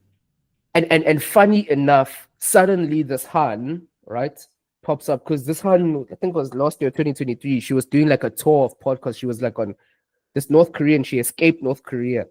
She was on Joe Rogan, she went on Flagrant, she went on all these American pods, and she was talking about how bad North Korea is. But then they ask her certain questions, bro, and there'll be like telltale signs of some smokers here, bro. There's something not right, something's fishy here. So for me, bro, this propaganda games, and even Rogan himself, bro. Rogan himself was even pushing the Elon Musk thing. That's when I'm like, bro, And the funniest thing, like recently, I stopped watching Rogan. I don't watch him as much because he got so political. Even his own boy, Joey Diaz. Yeah. Bro, he was calling Joe out. Like, bro, we just came here to talk shit. Why you always got to change things into politics? That's when I deep booty, Those members are now heavily in it. It's like, Rogan heavily influenced their last election. Like, he was one of those pivotal points. Like, they even brought streaming into it. They brought Sabo Aiden Ross, and they were even saying, oh, he's a good Jewish boy, saying it to another white man. So it's just like a lot of these guys, this is the thing of white people in general. They will always go back to their defaults. We stick together. What we want to push is what we want to push. And if it aligns with my pockets, then let's go full send. Let's go 100%. Because I don't know how Rogan would benefit from it in terms of what he's building, other than just the paper itself. I don't know what's. I feel like there's a lot of things in the background we don't know, bro. Like the fact that there's so many powers, we don't even know their faces, you don't know their names, bro. There's a whole other world out there that we don't understand. The fact that a lot of these niggas we know and we look at, the guys that we know and we can look at, are somewhat accessible to us. Because if you think about it, social media has made, for example, a Meek Mill or whatever successful. You can DM him today, and if you say something either funny enough, rude enough, whatever, he's gonna reply, right? Those people are very accessible. But Yeah. the people in that realm, they're not accessible because you don't know who they are, where they are, how to get them. They probably have different networks. You can't even get them on a phone because they probably have private networks. They probably have private cellular networks. Like it's a different ball game, and and for me, it's also this thing of over time, like things have become more and more demystified. If you like, for example, celebrities, right? Like there's certain celebrities where we used to look at them a certain way, but then over time, like the more we learn about them, the more they look like fuck ups and regular people and losers. It's like, for example, TLC, they came up with No Scrubs and everyone had TLC or whoever's album, and then you find out that they've been broken in debt this whole time and they've been living a lie. Another example, Will Smith. Will Smith was the big dog until we found out more about his life. Ay, bro, this nigga's living pop. Yes, you got the money and the fame and this, but bro, that level of life outside of the material and the fame, a lot of niggas live better than Will Smith. If you have a wife that loves you, respects you, and you're in peace, you're living better than a lot of these niggas. And the more you unpack how these people live and think, the more it makes you realize that, bro, this thing is a fugazi. Giddy fake, giddy Fong Kong, bro. Because it's like, it's even this thing when you say obese, bro. Like I heard Michelle Obama speaking on a podcast, bro, and like some of the things she was saying, I was like, it's like when you opened your mouth, you kind of decreased your rank a little bit. And so many people, like, you have to stay hidden and we can't hear your opinions too much because the fact that we don't know you is what makes you seem so powerful and so worth being revered and respected. But the more we have access to you, the more we get to see that you're just another flawed human being, and then it becomes Now, but Michelle was talking during Barack's tenure. Like she was talking, she had her programs, she was pushing things. Because isn't she even had her quotes that were like they were trying to make her the black auntie, and she's like, no, I don't want to be the black auntie. I want to be the black power. Like I want to be the black woman on top type thing. So that's the thing that she's now trying to. Or that's the narrative that she's now trying to fall into more so than me being the auntie. Hey guys, get fit. When they go low, we go high. I won't you. You see, they were trying to make her seem like I know Anteza, who, you know, she's been in the game for minutes. She's the nation's mom or the nation's aunt. Yeah, you know, all that shit. But now it's just a thing of her. Like that's what I'm saying. She's been talking. It's just now we get to hear her thoughts, and also sometimes that's dangerous. Because you need to understand a lot of these talking points are carefully crafted and carefully curated public relations strategies, bro. Because public relations is a very big part of how a lot of celebs appear. And like you can even deep the difference between media trained and not media trained. Like a lot of these things are so curated, like down to the word of what you can say, what you can't say, this, that, and other. And I think just being from my industry and looking at how a lot of the background work is done, bro, like everything is so intentional. It's so intentional. So for me, it's like when you start to say dumb shit or when you start to say shit that just doesn't click right or something's fishy, man, it's like, who's dropping the ball here? Why is the game so messy now? And I'm like, it's making me feel uncomfortable because I refuse to believe that, no, this is just the standard. Niggas just don't care anymore or whatever. I really think that all these fishy things, it's like niggas are leaving you breadcrumbs because they want you to go somewhere. And you think you're getting to the truth, but you're going to another diversion. Nah, that's true. That's very true. That's very true. But just to move on to more lighter things, and I say lights as a double entendre because he's here to respond. But hey boo, why is Uncle Ruckus preventing me from speaking? Hey boo. The nigga will use words he don't really know. Yeah, guess this. Ungangimizi mina la ekhulunywa khona isingisi, ungangisho kuthiwa ngabe uyaphi. Manazi ukuthi niyokhuluma isingisi, ungangibizi ngoba angifuni ukuba lapho. Into engizoyenza ngizosukuma lapho ngisakhuluma isingisi nonke ngivele ngifake impama. Nonke neskim sakho. Yeah, drop that shit in. Why is English giving you such hands, bro? Have you been doing too much time with gods this week? Why? My bad. What did you say? I'm saying, bro, you've been doing too many kind records, bro. Like, I really think corporate, bro, it really weighs down on your English data bundles, man. Bruh, like I haven't been speaking since I've been off trust. I've been mad quiet sometimes. But anyway, moving on to the Red Bull cipher, the Spiral cipher. Joey Badass, Ooh. Big Sean, Ooh. and Abso. First things first that I want to say. Big Sean Jad always catches himself in these situations all Man. the time. You know, he just wants to show how well he went. One, Wrong two, place, three, wrong grrr. time. CIT, not the CIT happening right next to him. Yo, bro, that's insane. Speaking of CIT, did you see that nigga that blew off his nuts? Or did we already talk about that? I feel like we did. Yeah, you brushed over it last week. Never mind. Move on. Now we'll talk about it. Someone else got his nuts blown though. Pause. That's crazy. All right, that's good. If he was the criminal, because bro, no. I don't mean. I mean in the beef, like in the beef. Oh! I thought you meant double entendre. Sensational. Oh, you didn't catch the ball. I was flipping it, bro. I caught it now. My bad. I'm a little bit slow today. My bad. Now, bro. But Joe Big Sean always catches himself in these situations where he's just rapping for the sake of, oh no, I'm the best. I can rhyme words. I'm here. He's just happy to be here. I'm happy to be here. Participation award. Here comes niggas with AKs. Absol just came with a handgun, yeah, bro. And he was just threatening Joe. Say, hey, dog, like I heard you, but I'm not gonna shoot. Joe said, hey, fuck that. Bro, started shooting the whole West Coast. Daylight, he got there, bro. And the craziest thing is that even before the cipher, Daylight told him, he said that these are the bars you're going to use. You're going to say something this, something that. Yeah. Because Daylight, bro, like this is a war general, Caesar's in preparation. Nah, he's just a no. Daylight is a better rapper, Vele. So it's bro, just that that's what I'm saying. He's seasoned, bro. Like that's not someone you just play on his name, bro. Like when it comes to the bars and everything, he's seasoned. I just think where Daylight might have an issue is if the beef leaves the battle community, he can catch hell from Joey because Joey has had a more successful music career. Because yes, now niggas will say Joey's fallen off, whatever, but there was a time where Joey was one of the niggas, like he was next up. And mind you, Joey came out when he was 17. We were still in high school when Joey came out. So he's only 2 years older than us.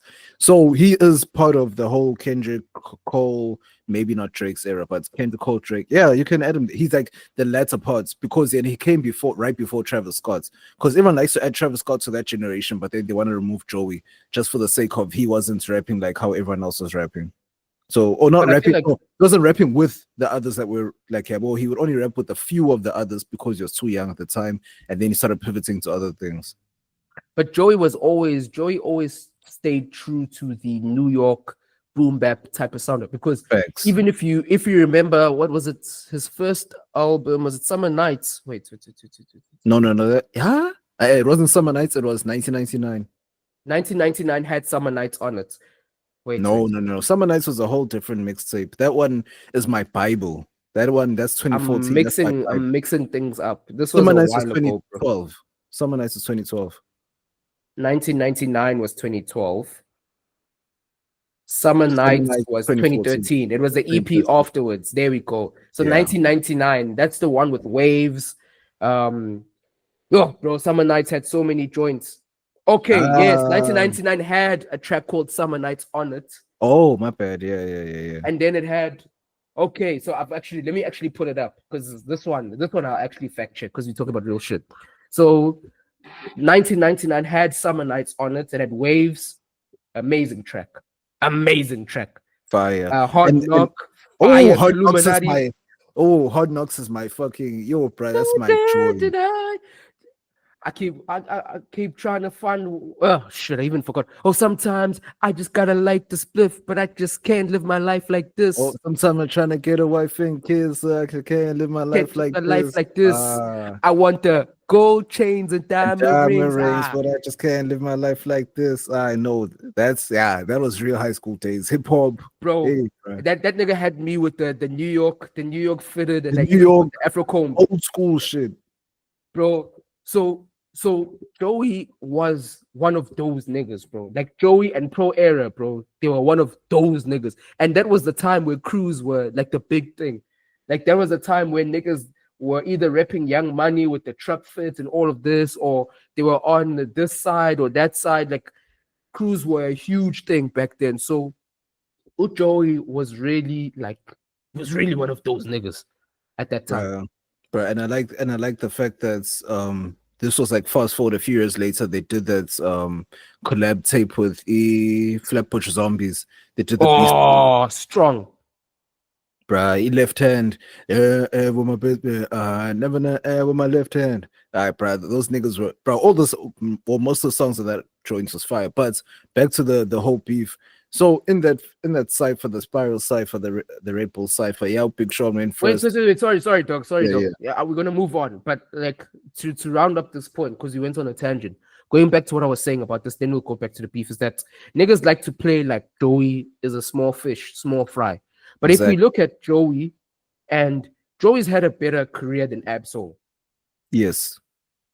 Joey's had a better career than a lot of these notoriety. Yeah. Notoriety, everything, even from a bars. Like Joey is not a washed nigga. Like Joey went commercial while pushing the bars because Joey's bars are strong. His delivery, everything is strong. So when you say Daylight, because I was saying Daylight, if you just speak to Daylight or you go at Daylight in the battle rap vicinity, Daylight is gonna bar you up and he's gonna smack you around and he's gonna kill you. That's his element.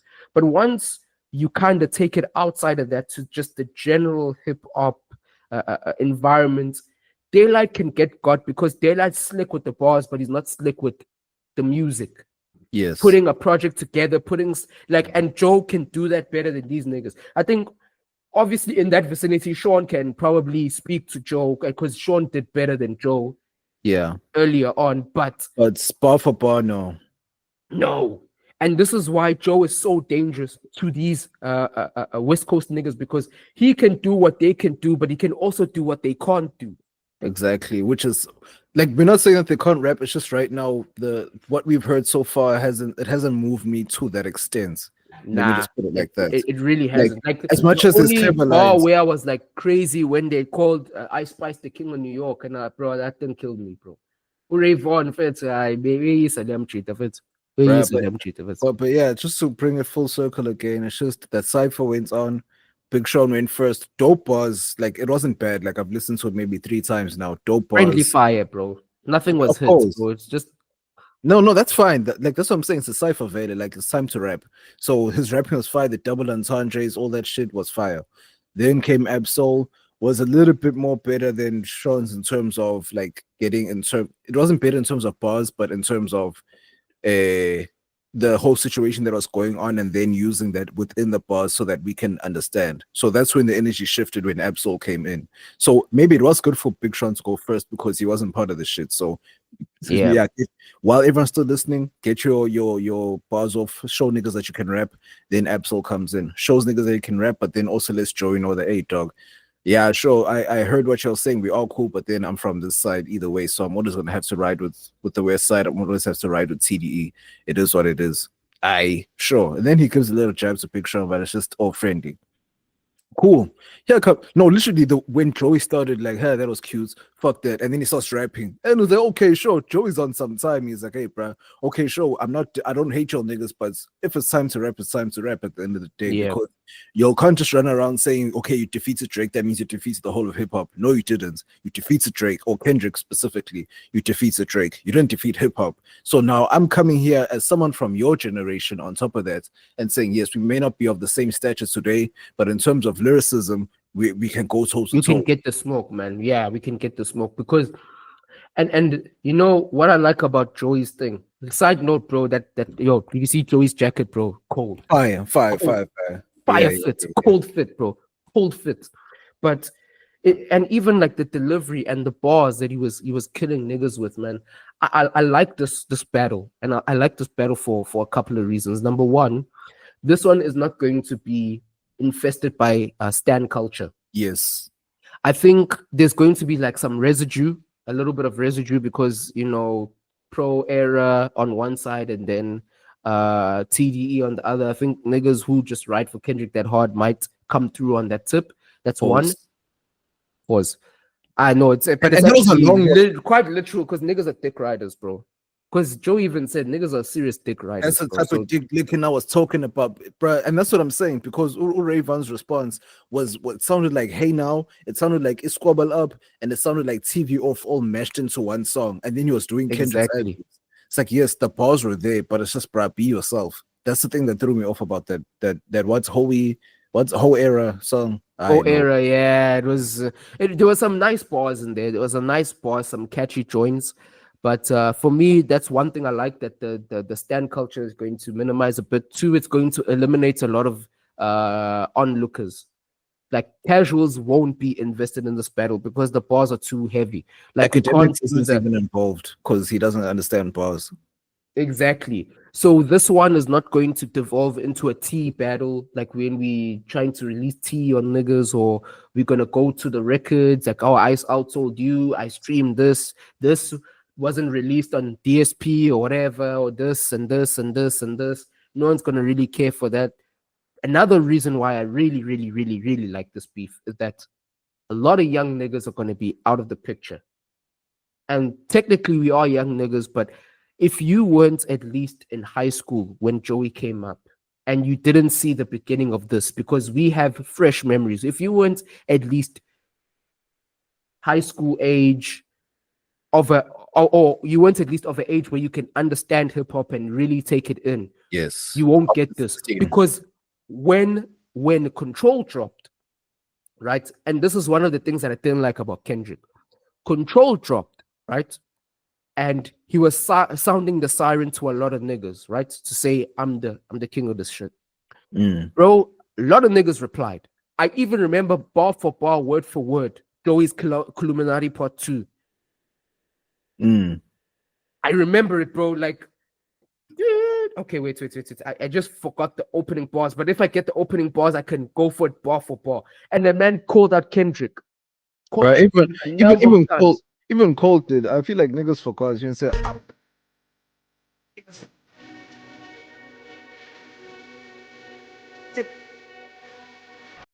Shit.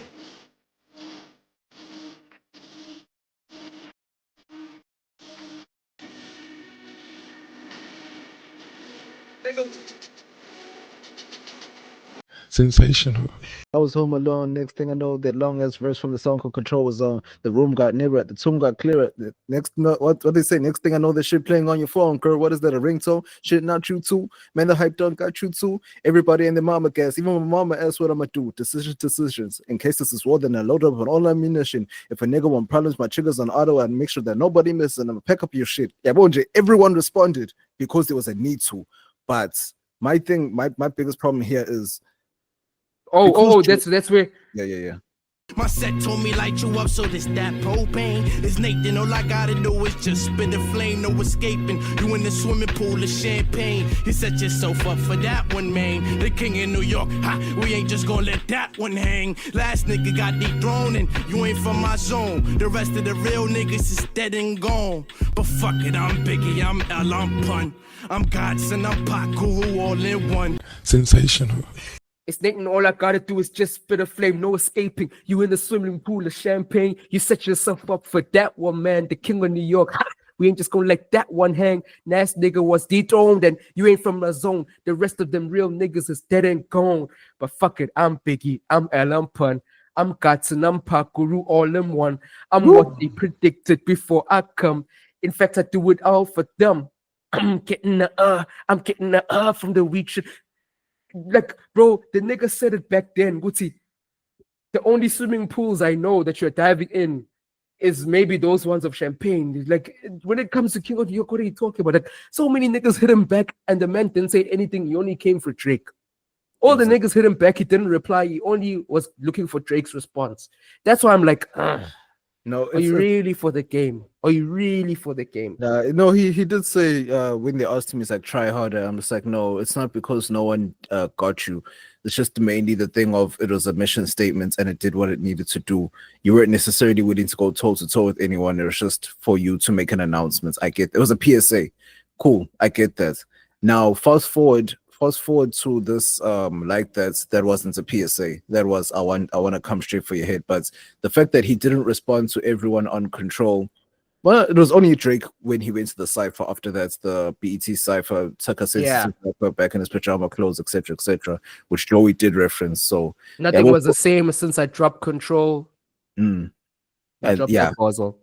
That's what I'm saying. Like it's nice that niggas bring a lot of shit full circle, knowing that's okay. Sure, these are the moments in history that will go down. I don't know about how in history because. Or how deep in history this moments will go down in, because I feel like Joey's just kicking niggas' asses by himself. I think we just have to wait for daylights, because Monday daylights might drop, or tomorrow daylight might drop, so we will see what's gonna happen there. But my main thing is like, okay, sure, Joey is by himself. Where are the New York niggas? Who's gonna come though? Where's Ice Spice? Where's Ice Spice in my poopy? You see what I'm saying? She gonna come say but no. Where's Griselda, bro? Where's yes. I think Griselda. Where's Rome Majors? Where's all these niggas? Where's Conway? Where are I don't think Conway know West Side, even Benny the Butcher. I don't think they would, but I think Benny would do it just for the sake. But I think they take things too seriously for them to be like, hey, this is not funny to me. If niggas want to go, they're ready to take it further. That's my own thing about Griselda. The thing is, man, Griselda have like a South Side kind of thing with this beef shit. Like Griselda, like, and this is the reason why we never saw many South Side like rap lyrical beats, because South Side niggas, man, it's always a thing of, bro, I'm rapping to feed my family. So if you coming at me, you're coming at my money, and you're coming after me, this is not going to be handled over the mic. This is going to be handled with bodies. This is why Abo Turkio, Abo Shmerkio, and all those niggas have so many allegations, indictments, whatever. That's why Chicago looks the way it does over this rap shit. Like, niggas don't get on the mic. If you diss King Von is not getting on the mic with you. He's going to slide. Nah, bro. There's a difference with that, because these niggas were doing that before the rap. They were just doing the rap just for the sake. They don't actually care about rap. They care more about killing and shooting more than that. That's what I'm saying. There's a huge difference between Abo Lil Durk, and then there's a difference between these guys that are going toe to toe now. These guys, let's say with the Think about it. Even if we don't look at Durk's era, and we take it back to and mind you, Joey is Durk's era. Yeah. Long ago. Yeah. Yeah, but he's just. But I'm saying that the South side, like the South hip hop circle or the hip hop scene, doesn't take lightly to beef. Beef is taken very personally, because when I'm rapping, I'm feeding my family. You beefing with me over a rap record is the same as you moving in my spot where I'm moving weights or doing whatever, and you being a direct up to my money. That's why even if you look at both Soldier Slim, Project Pat, beef, like, or what if Boosie, beef of Southside, he said this in the record, and that didn't happen, bro. Like, as soon as you said something, niggas were gunning for your head. Yeah, so but that competitive thing of East Coast, this, whatever, it's an East Coast thing, but Griselda, like I'm saying, they're of that mentality of, this is my money. So when you beefing me, talking all the stuff, you coming for my money. That's why the Gibbs situation looks the way it does. Yeah, no, but now Freddie Gibbs, he does too much, and at the same time, he also Freddie Gibbs also has a good backing of street niggas that'll ride for him. So it's gonna be a stalemate with him, because he'll have people that will come for him, that will back him up too. But I'm just saying, Jay, in this situation, I don't know who the hell from New York can actually step up that can rap. Bobby. Please. The fuck is wrong with you? Nah, I'm saying maybe like there's so much, like Dave East, yeah. But like for me, Dave East, Vado, that crew would only come around if it becomes a New York thing. You see, because right now it's still like a Joey thing with subtle shots at New York. So it's when it becomes a New York thing. And it's like the same thing or same issue where Drake was concerned, because Drake was going up against LA with the whole. He wasn't going up against LA. He wasn't. It wasn't an LA thing. It's because those niggas decided to jump up and speak. However, Drake was going against individuals, going against he was going against individuals, Metro, Russ, Kendrick, etc., Weekend. No, so it wasn't a coast thing. This is why I said it became an LA thing. It became an LA thing after the AI joint. That's when it became niggas went and got sensitive, man. Yes, that's what I'm saying. Tupac's voice when Snoop was alive himself and didn't care. You see what I'm saying? So my thing is that the only time those guys will come in is if it becomes a New York thing. That's when those niggas will come in. But that's for what I'm now, saying. It's supposed to be a New York thing because, like, okay, let's look at it where Joey dropped the finals, washed Rayvon, cleaned him up, and had one bar for reason. One little bar for reason. It's like, no, I'll get you dropped off of TDA and I'm the reason. And then Reason responded. Now, Reason. What should I to Reason?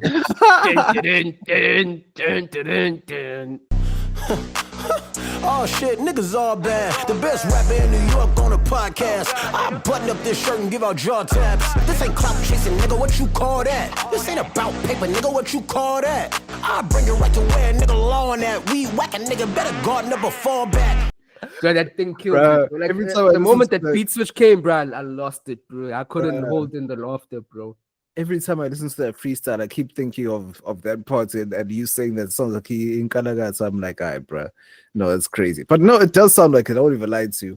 But now Reason responded. He's like, this ain't the New Yorker, no. Like now it's supposed to wake up everyone and say, hey, boo. Now these niggas are talking about us. That's what I'm saying. Like as much as maybe Reason wasn't the person that they're looking for to say that, if Absol said that, they would have jumped out. But it doesn't matter if anyone's speaking on your coast or anyone speaking on your area and you guys are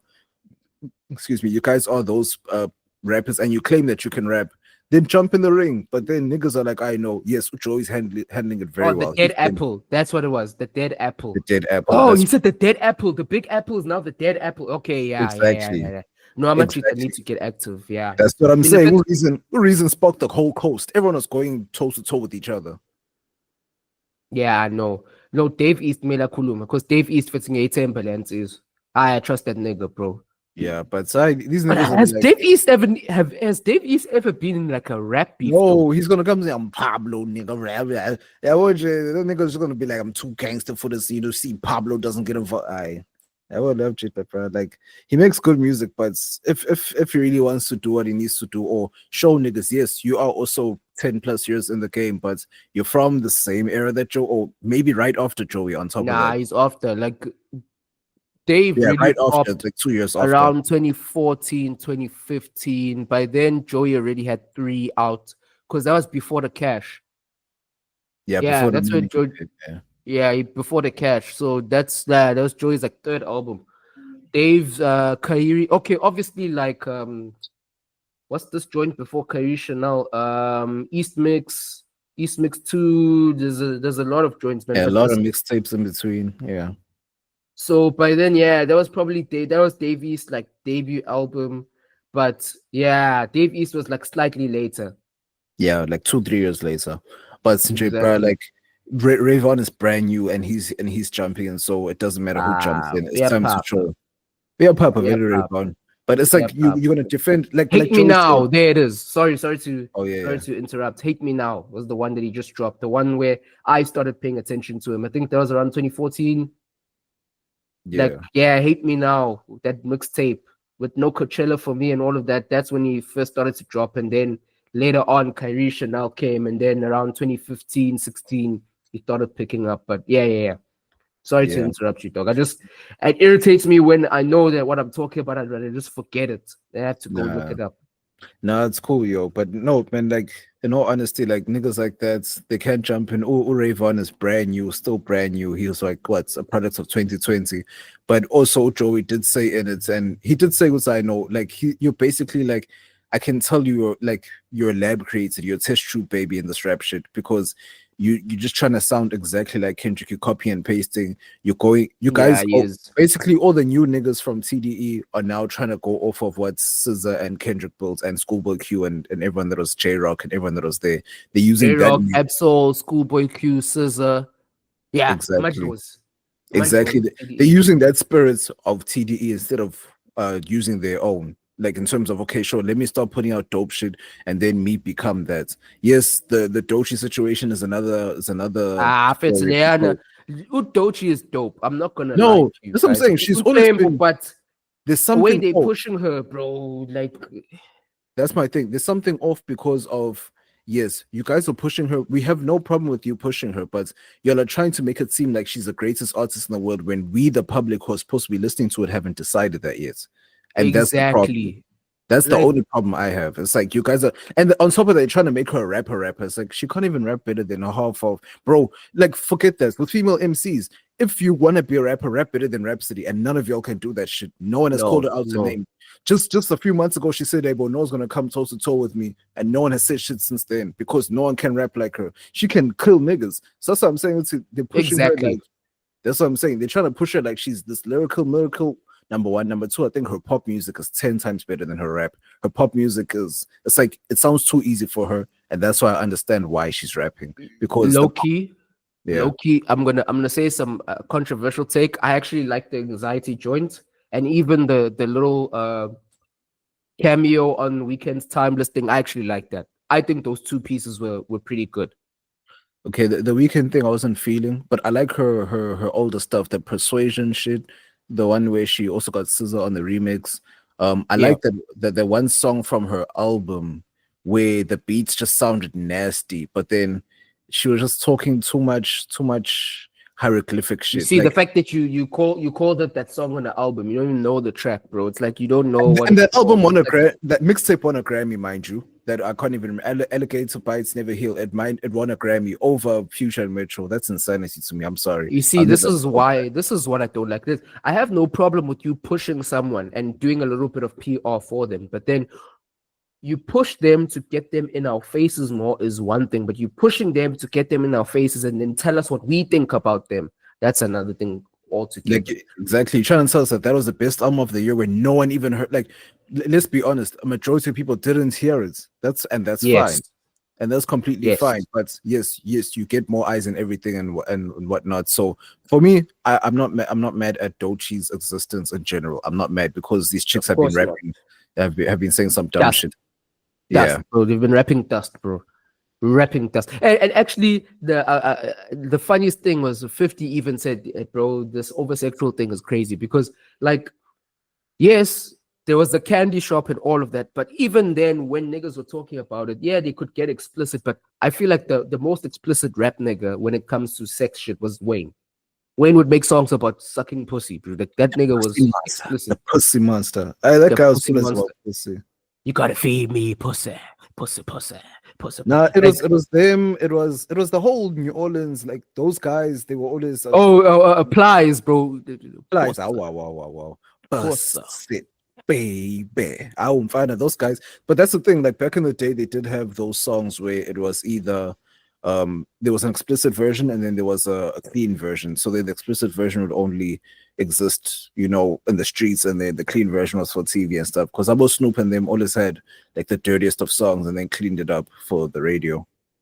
Yeah, but the thing is now all of them are on that Super Soaker, Eat Your Ass, My Baby Daddy. I'm glad that stopped though, because it's like not that it stopped. Like no one's like people stopped caring after a while. After a while, people stopped caring. Like yes, Ulado came and did her thing, but then after that, it was just like yes, Doechii, she's still not pushing the needle in terms of bars, but it's not bad. You know what I'm saying? It's not like is there demand for that though? Because I feel like we are at the point now where as I was saying with the stan culture, bars don't really matter. It's like someone can say the dopest bar, but we care who said it. Like this whole Kendrick Drake thing was where I saw, because for me, man, like bars matter. That's why for me, 616, LA, Euphoria, even like that, bro, haymakers, serious hezzies. And to me, still like that is still the strongest song from Kendrick in terms of bars. Still the strongest bars. Like that. I think like that. Euphoria, maybe Euphoria. 616 in LA, because when he was talking that yacht shit at the beginning, bro, the hieroglyphics. Yeah, he was cooking. But the ones that really won him this had the bars went like that. Like the bars were weird, bro. Like I still say to this day, and I'll double down, like, who meet the Grahams is just someone telling on, oh, Mrs. Graham, look at your son. He's sick. Look at him. Nah, it's like, no, man. You're not looking at it from a perspective of what will hurt Drake. That's the thing. It's like if you look at how everyone went at Drake throughout his career, there was always a matter of saying, bruh, we He's know that you're not. soft. It's not even about being soft. It's like, bruh, you're not part of us.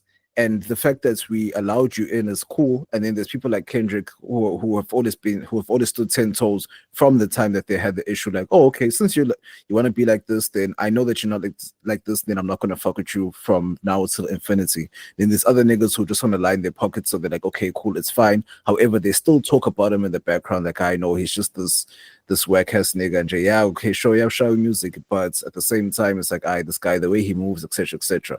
Cool. That's that.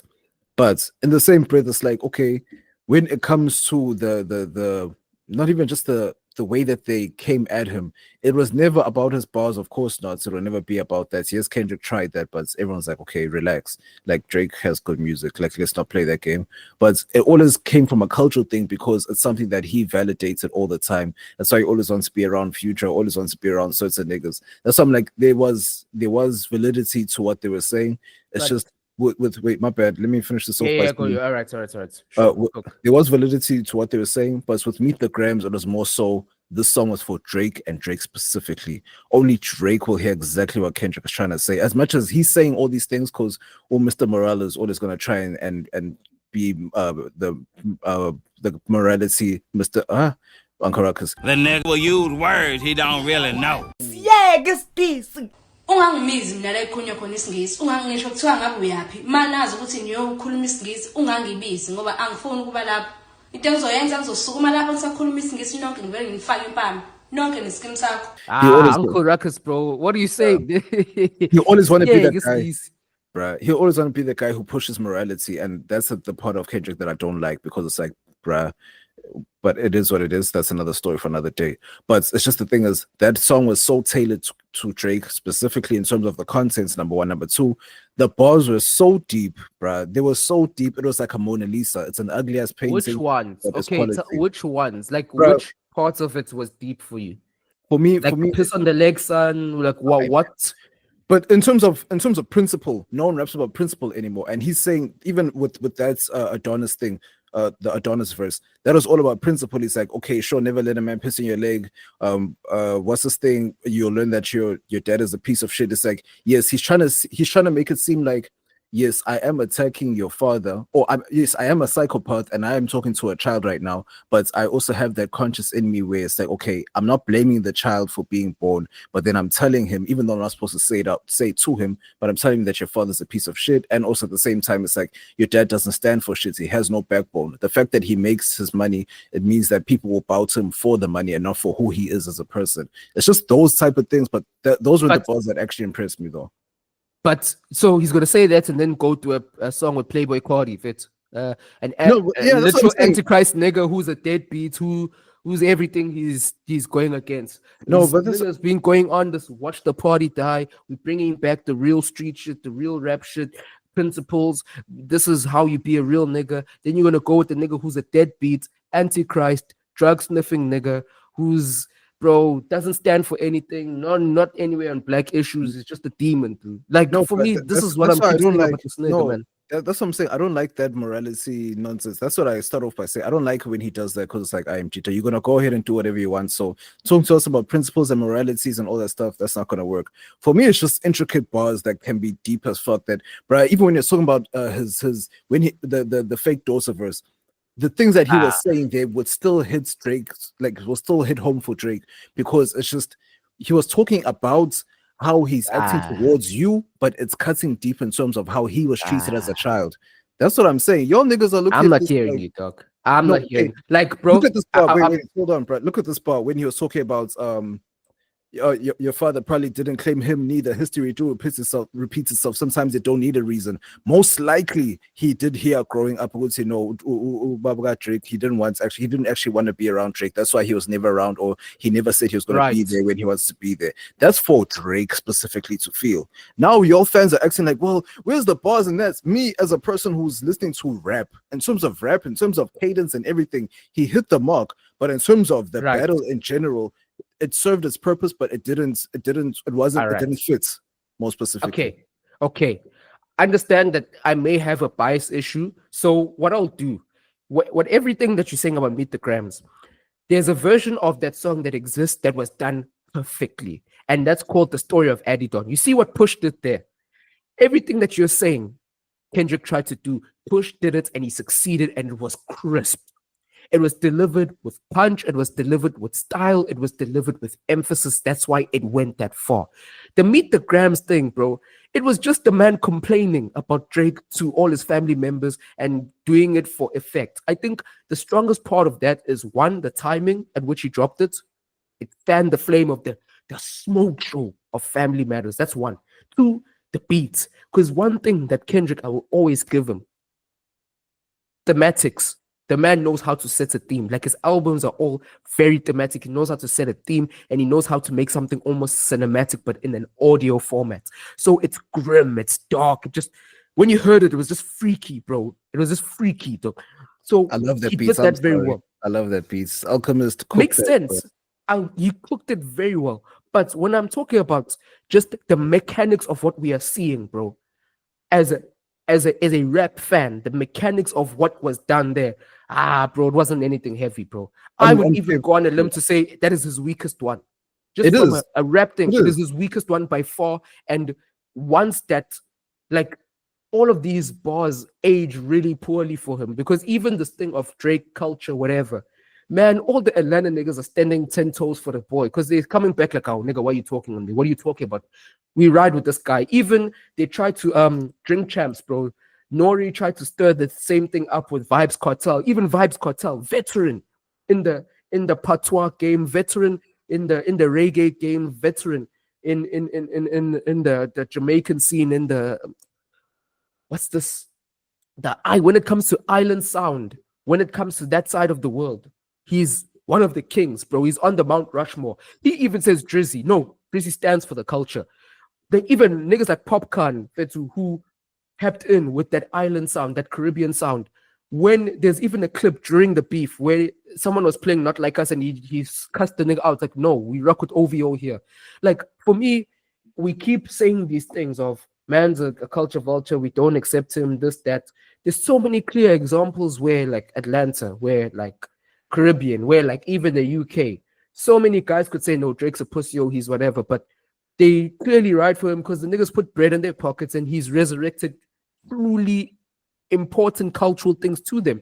The fact that the man brought back Top Boy, put his money from his pocket to bring back that and jumpstarts a lot of these guys' careers.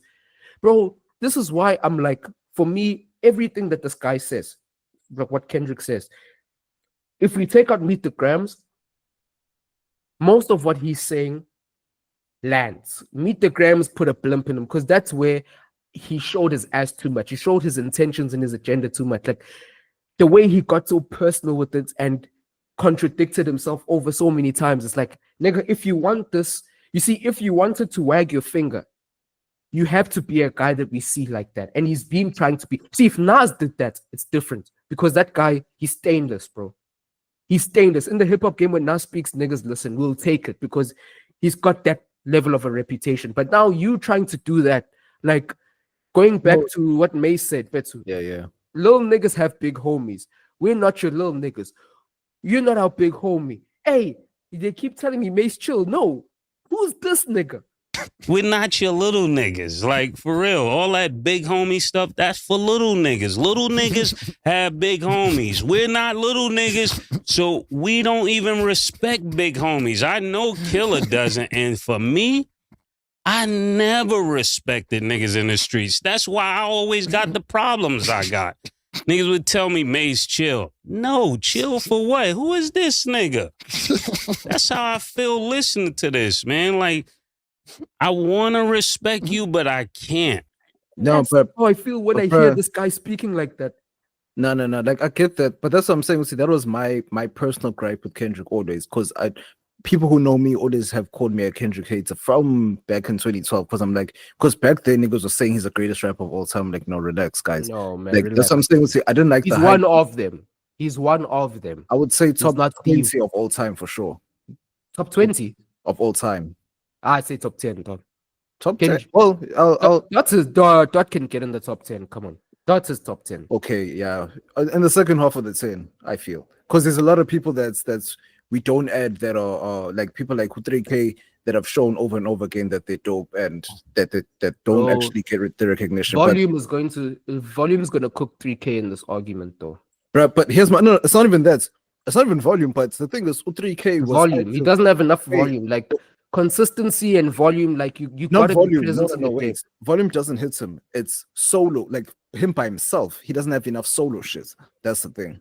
But whenever he dropped a verse on whether it's an outcast or a feature, it was monumental and it shifted shit.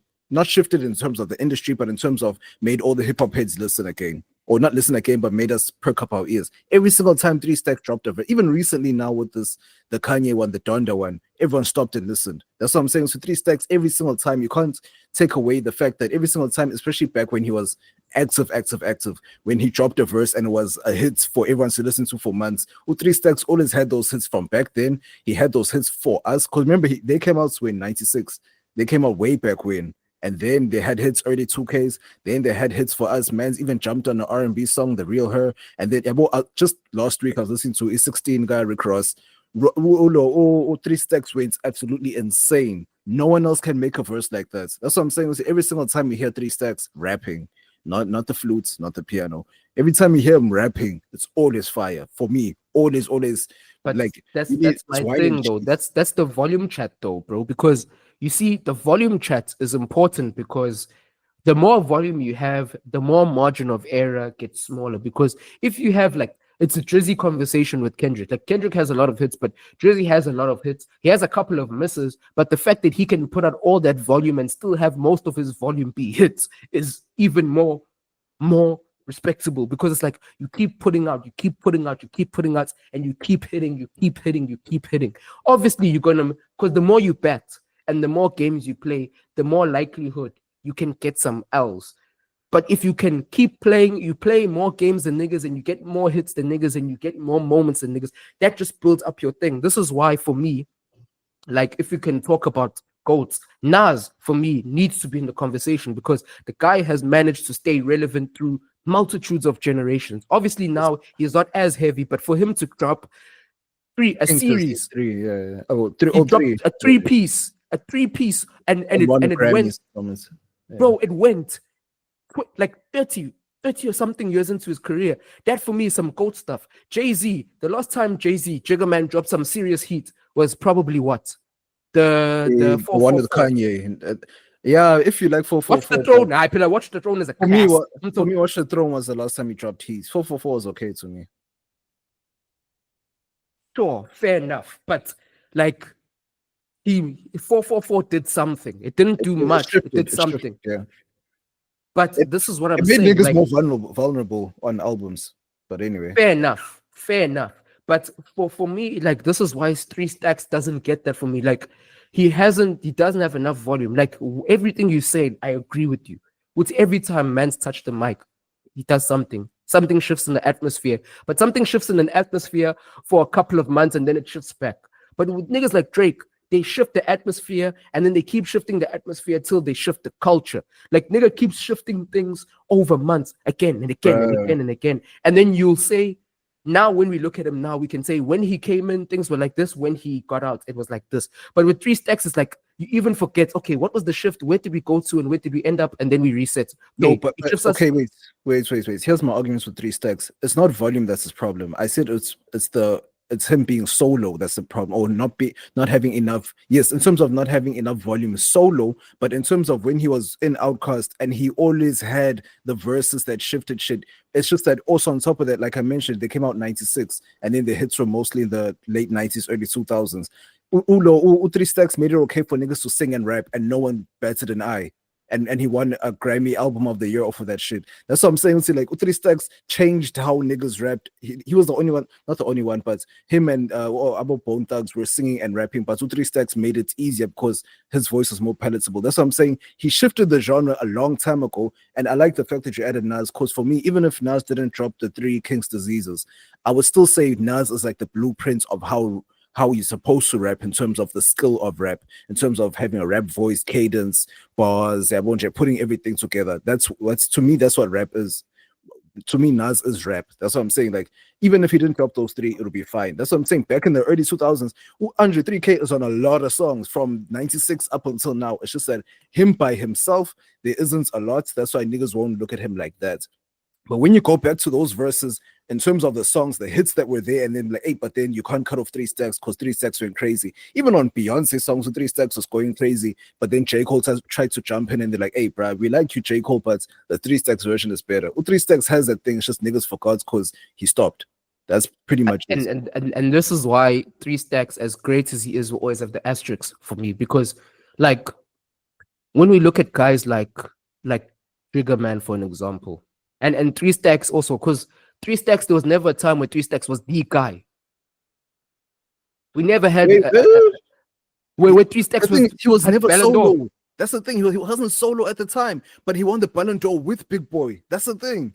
He won the ultimate Ballon d'Or of every single musician on earth, not just rap. That's my thing. But this is the thing, bro. This is the thing. Like, which era would you say 3 Stacks won the Ballon d'Or in? That time they were dropping hey, yeah, The Love Below, that album. They won freaking Grammy of the year, album of the year out of everyone, bro. That's on top. You're at the top of the freaking pyramid in music, not just rap. Hey, yeah, bro. Hey, yeah, you see now. Hey, yeah, still sung today, bro. Hey, yeah, now that album, Roses. How many joints did they have off of that album? Bro, they were the kings. Now. They are the best group of all time. Who's better than them as a group? You see now, bro. You see now. There's that thing again. Now I'll announce that I'm gonna be a biased Drake fan now. You see now that thing of you can do it on the world stage across all genres, but then hip hop niggas won't see it. Because if we're gonna say the Mount Rushmore of hip hop niggas, bro, you can't tell me that in the early 2000s, 3 Stacks got the hip hop Ballon d'Or, because that was 50's time. That was 50's time. It wasn't the hip hop Ballon d'Or, it was a global Ballon d'Or, but niggas knew that it was a problem on the mic. But that's what I'm saying. It's our age that's playing into this thing, bro. Like, if you had to go and ask all the people, they know what I know. 3 Stacks, it's just that he wasn't the hip hop guy, because it's like will.i.am. will.i.am will be known to the world as or to white people as a hip hop producer, but we know him as a global producer. He produces anything, pop, anything. But then he never got the hip hop Ballon d'Or. But globally, he was at the Super Bowl. He was doing this. Right. You see what I'm saying? Because will.i.am is a pop nigga. He was a hip hop nigga, but he moved and transitioned. Same way 3 Stacks moved and transitioned. Same way Drake did the same thing, moved and transitioned. But no. You see, okay, I actually want us to let's have this debate, bro. We have time, bro. Okay. will.i.am. Yeah. Talk about his bars, bro. What bars does that man have? Man, I'm talking about him and being in. I was making the parallel of a group of him being in a group and then him pushing hip hop forward and making hits. Yes, it started off as a hip hop group and then they switched over to pop because he could do it, and then he became global. So he never was the best in hip hop, but in terms of the global scene, he was the best. He was always recognized, not in terms of his. Always recognized. He was recognized from a generalist perspective of someone. It's like a master. He what's jack of all trades, master of none, because you can't tell me that like the man is the avatar, right? He can do all these different. No, he's not. I don't even think he's an avatar. No, he's not. He can do all these things well. Yes, he's a dope producer, but from a hip hop lens, bro, you can't box him against the hip hop greats because he's not gonna stand up well. Whether you go the bars route or the production route, because there's serious niggas like about Dre, about Kanye, all these guys. will.i.am from a hip hop lens. Okay, you can't go there. I take will.i.am out. Let's go back to 3K. 3K has the cultural cachet and has the global cachet. Has both. Yes. I don't disagree with that, but I'm saying that if we're gonna say Mount Rushmore, right? What are we gonna use to sample you to go there? We know that you are dope. No one's taking that away from him. I'm not even taking it away from him. I'm just saying that, like, this all started when you said K Dots is going to be on the bottom half and Stacks is going to be on the top half. And I'm saying, no, he's not going to be on the top half. No, I'm saying he's going to be above Kendrick, but not the top half. I disagree with that, because Stacks is always going to be an honorable mention with the asterisks. And I said that because that nigga doesn't have his era. 50 didn't go as long, right? his era wasn't long. He probably had a hot 5 years. I'll give him probably early 2000s to like 2005 when Kanye started coming, right? But 50's era lost it because of one, the offshoots, G units, etc., the game, whatever.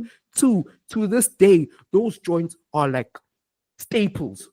50's joints are staples, bro. Like when you think of bottles in the club, candy shop, these are staples, bro. They went triple platinum, they blew out.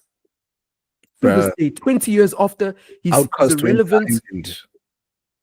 Bro, Outcast went diamond. Well, I'm hearing you, but he didn't go diamond off the bars. He went diamond off of the entire package, right? And that is the same conversation that niggas use to discredit Drake. That Drake isn't going, okay, but that it's still a false thing because Drake off the bars on his own when he's just barring you up. See, that's what I'm saying. It's because number one, it's your age. Number two, because you're a Drake fan. If you had to ask older niggas and say, where did 3 Stacks in terms of features, bro, while he was still in the group when he went off and did his own features, those features alone can stand up. He's 16 when we were in high school. The one with Rose, that was beautiful, immaculate. Right. Now, if you had to go back to the old South hits that he had that older niggas would know more than us, then he can be put in there. It's just that we're too young to talk about it. Let me make a parallel. Let me make a parallel so you can hear what I'm saying. I'm saying Andre 3 Stacks. J. Cole is better because J. Cole has platinums on his own head as an individual. But let's say we had to take J. Cole's past 5 years, where yes, he's dropped albums, whatever, but we take his runs of features, right? Those runs of features, just like every time he's touched the mic for the past 5 years, he's done some disgusting things.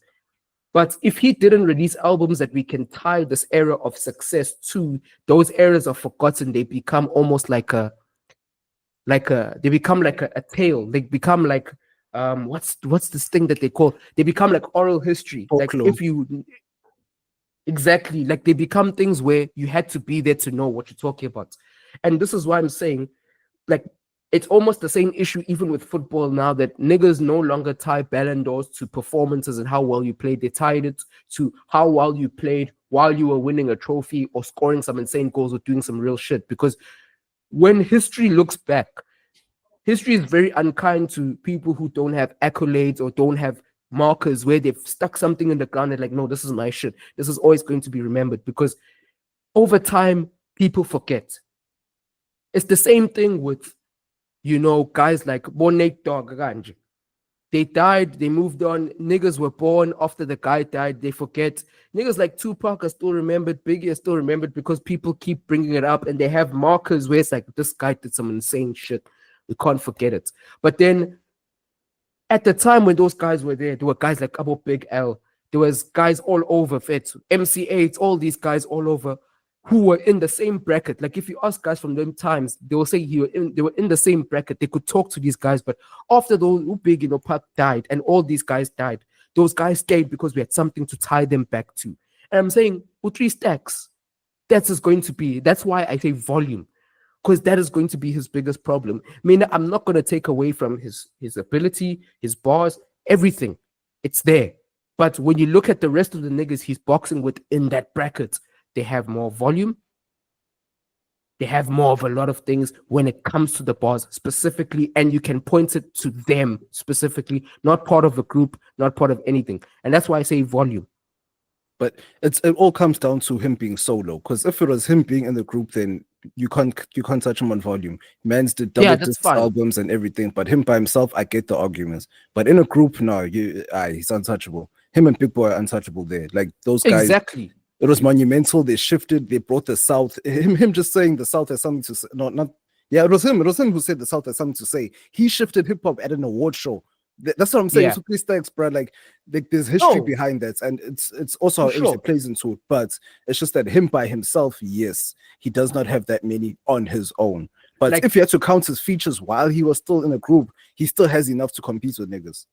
For example, you know, as another nigga, I don't think he's not on the same, obviously not on the same level of 3 Stacks, but another nigga who might have a similar issue is Royce the 5'9", because Royce the 5'9" is ridiculous. That's your bias. Like he is dope, but he is dope, but like that's what I'm saying. Like he is lyrically dope. All the rappers know that okay, sure, Royce is dope. But in terms of globally, no one would necessarily pinpoint. Like you're right, yes, no one would necessarily pinpoint him to a specific song or a specific album that he was shining in. But at the same time, it's like either way, it's not. He wasn't that guy who was known. It's not even Slaughterhouse was dope, but it wasn't the biggest group in the world type thing. You'd have to be tapped into hip hop to know these guys. Unlike who 3K who crossed over and came back. Yeah. But hear me out. I hear that. I accept that. He wasn't anywhere near as big. It's just a similarity. And the similarity I'm pointing out is that Royce, as a standalone nigga, we all know he's dope. But Royce's best moments were always next to either D12, Slaughterhouse. As a one nigga, as a single nigga, we don't know him like that. You see what I'm saying? And that's right. The same thing with this guy. Obviously, Stacks is doing it bigger level, bigger stage, cross multiple borders, cross multiple genres on a global level. But it's the same thing of your greatest moments are you either showing up in a feature here and there, which Royce does, or next to the rest of your group. It's not you, one man. But no, that's the thing. That's what I'm saying. You don't know 3 Stacks versus because 3 Stacks has done it for years where he outshone Big Boy multiple times. He outshone features on hits, not even on just normal songs that are deep cuts that hip hop fans knows. On hits, hip hop hits. That's what I'm saying. 3 Stacks has shown up so many times where Azuro is saying we don't know where he has shown up as unless you're tapped into Slaughterhouse and things like that. That's another conversation. All right. Maybe let me not because I keep using examples and analogies because I just disagreed with the Kendrick. The reason why I think Kendrick is above this nigga. And I'll tell you the reason why I think the same cachet that Stacks has, Kendrick has. Do you disagree with that? Yes. No, I don't disagree. No, that's true. He has the same cachet, and obviously from a numbers perspective, Dots is out of here. But this is what I'm saying. He's not. From a numbers perspective, 3 Stacks sold a diamond album. This is what I'm saying. Right. It's still selling to this day, my nigga. But that's what I'm saying. I get. No, but what I'm saying is that I get that the argument can be made though. Whereas, yes, like Nami, this is also my bias being played into it because I like 3 Stacks. But I'm saying, I can guess where the arguments can be made where Kendrick can be above him in terms of Kendrick has a solidified classic where it's undeniable and he doesn't really have a terrible album besides the Mr. Morale that's questionable. Mr. Morale, yeah. Well, it's just a questionable album. It wasn't horrible, but it was just questionable. So there was a lot of cheeks, but then there was also a lot of winning moments. That's what I'm saying. That's what I'm saying. It was just questionable, but we like the songs. That's what I'm saying. So Kendrick is more solidified in terms of consistency, and he did it in a space where it was. And also, we wouldn't really be having this conversation about Kendrick unless he did what he did last year, because we would have said, well, he did what he did up until 2017, 2018, and then disappeared off the face of the earth like the Avatar. But he came back and then made sure to finish his story. So I understand where you can bump him up because he finished the story and it came full circle. I completely get that. However, we're talking about hip hop. This takes me to this week's top 5. Top 5. This week's top 5, I drafted it because we never talk about this enough, and I'm glad that we had this discussion where we can always talk about the greats and the legends and everything, but this is my top 5, or this is this week's top 5 of this generation's best rappers. This generation. So by this generation, can we start by defining what is this generation? From 2015 up until now. Oh fuck. This is terrible. So it's niggas who popped then, who showed up then. Yes. So about Travis and everyone down, A$AP Rocky, they don't count. All those niggas don't count. It's from. But Travis wouldn't really even count because we don't go to Travis for bars. Travis is like a no. I'm just talking experience. I'm just talking about the best rappers in general, like top 5 rappers in general, like. But this is pillar. We can't like I get what you're saying, but I want us to understand what we're talking about so I can like contribute properly, because Travis, all those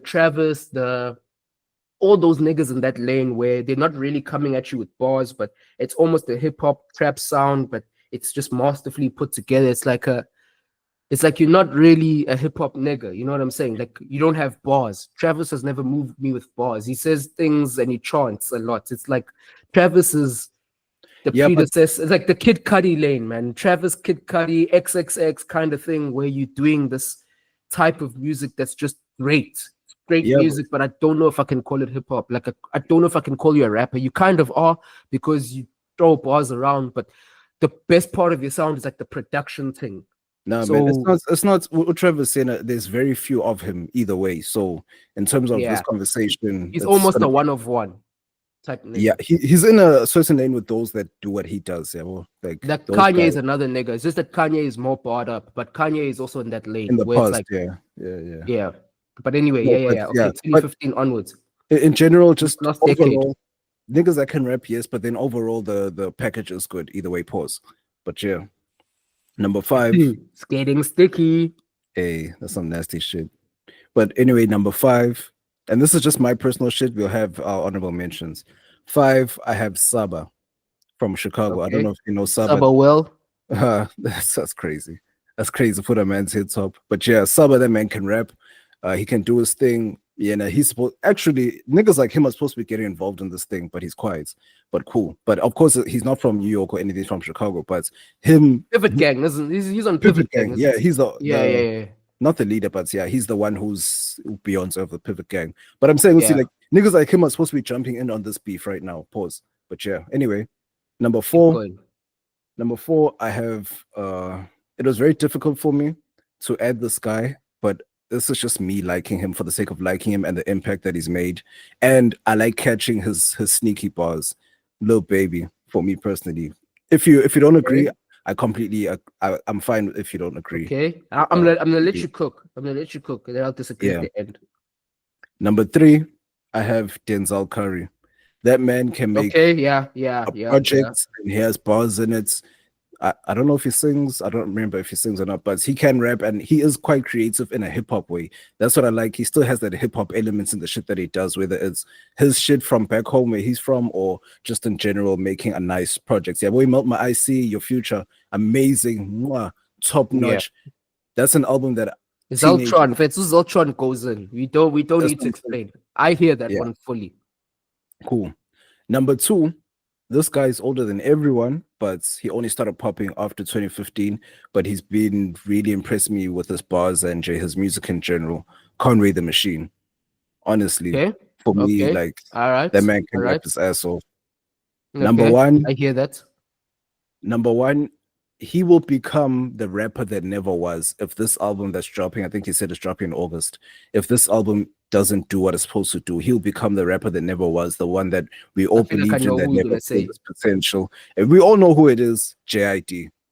Yeah, I knew that one. JID raps better than everyone, can sing better than all these niggas, but he's just not hitting that mark. If this album doesn't do what it needs to do, then I'm sorry, we have to take him off those conversations. He'll always be the rapper that never was. But honorable mentions of this generation, 2015 up until 2025. Obviously, the Lil Baby one was crazy, bro. I hear what you mean by the rapper. I'm just saying overall in general impacts the songs. Yeah. I hear what you're saying. It's like it's again like the problem I had with Travis, but that's fine. Neither here nor there. Dave East for me. He slowed down a bit. Obviously, he was slightly before that, but he came around that time. 21 Savage. 21 keeps getting better and better. Yeah, but on Her Loss, his lyrics on Her Loss, niggas are overlooking because Drake was there. Her Loss was fire. 21 Savage is definitely around that time. Santan Dave crossing borders, going to the UK. Santan Dave is definitely a mainstay, bro. Like during that time coming up, Santan Dave is ridiculous, bro. I like how he's now learning how to make songs that are more palatable for everyone to listen to, but still has those heavy bars in it. I like the balance now. Yeah, because he can hit he's hitting the American side of it much better. Like that Sprinter Joints, that EP that he did with Central C is insane, bro. All the joints are fire. But you know what? I actually want to remove Baby from my top 5 and put in STC. I'll put an STC there. Yeah? For me personally. That's local though. Yeah, I'm talking about rappers in general, Jay. Okay. I hear that then. I hear that. Yeah, because STC, like his first album was strong, still has a good run of albums. He doesn't have a whack album at all, and his mixtapes are fire too. So yeah, I think I'll put him there too from 2015 till now.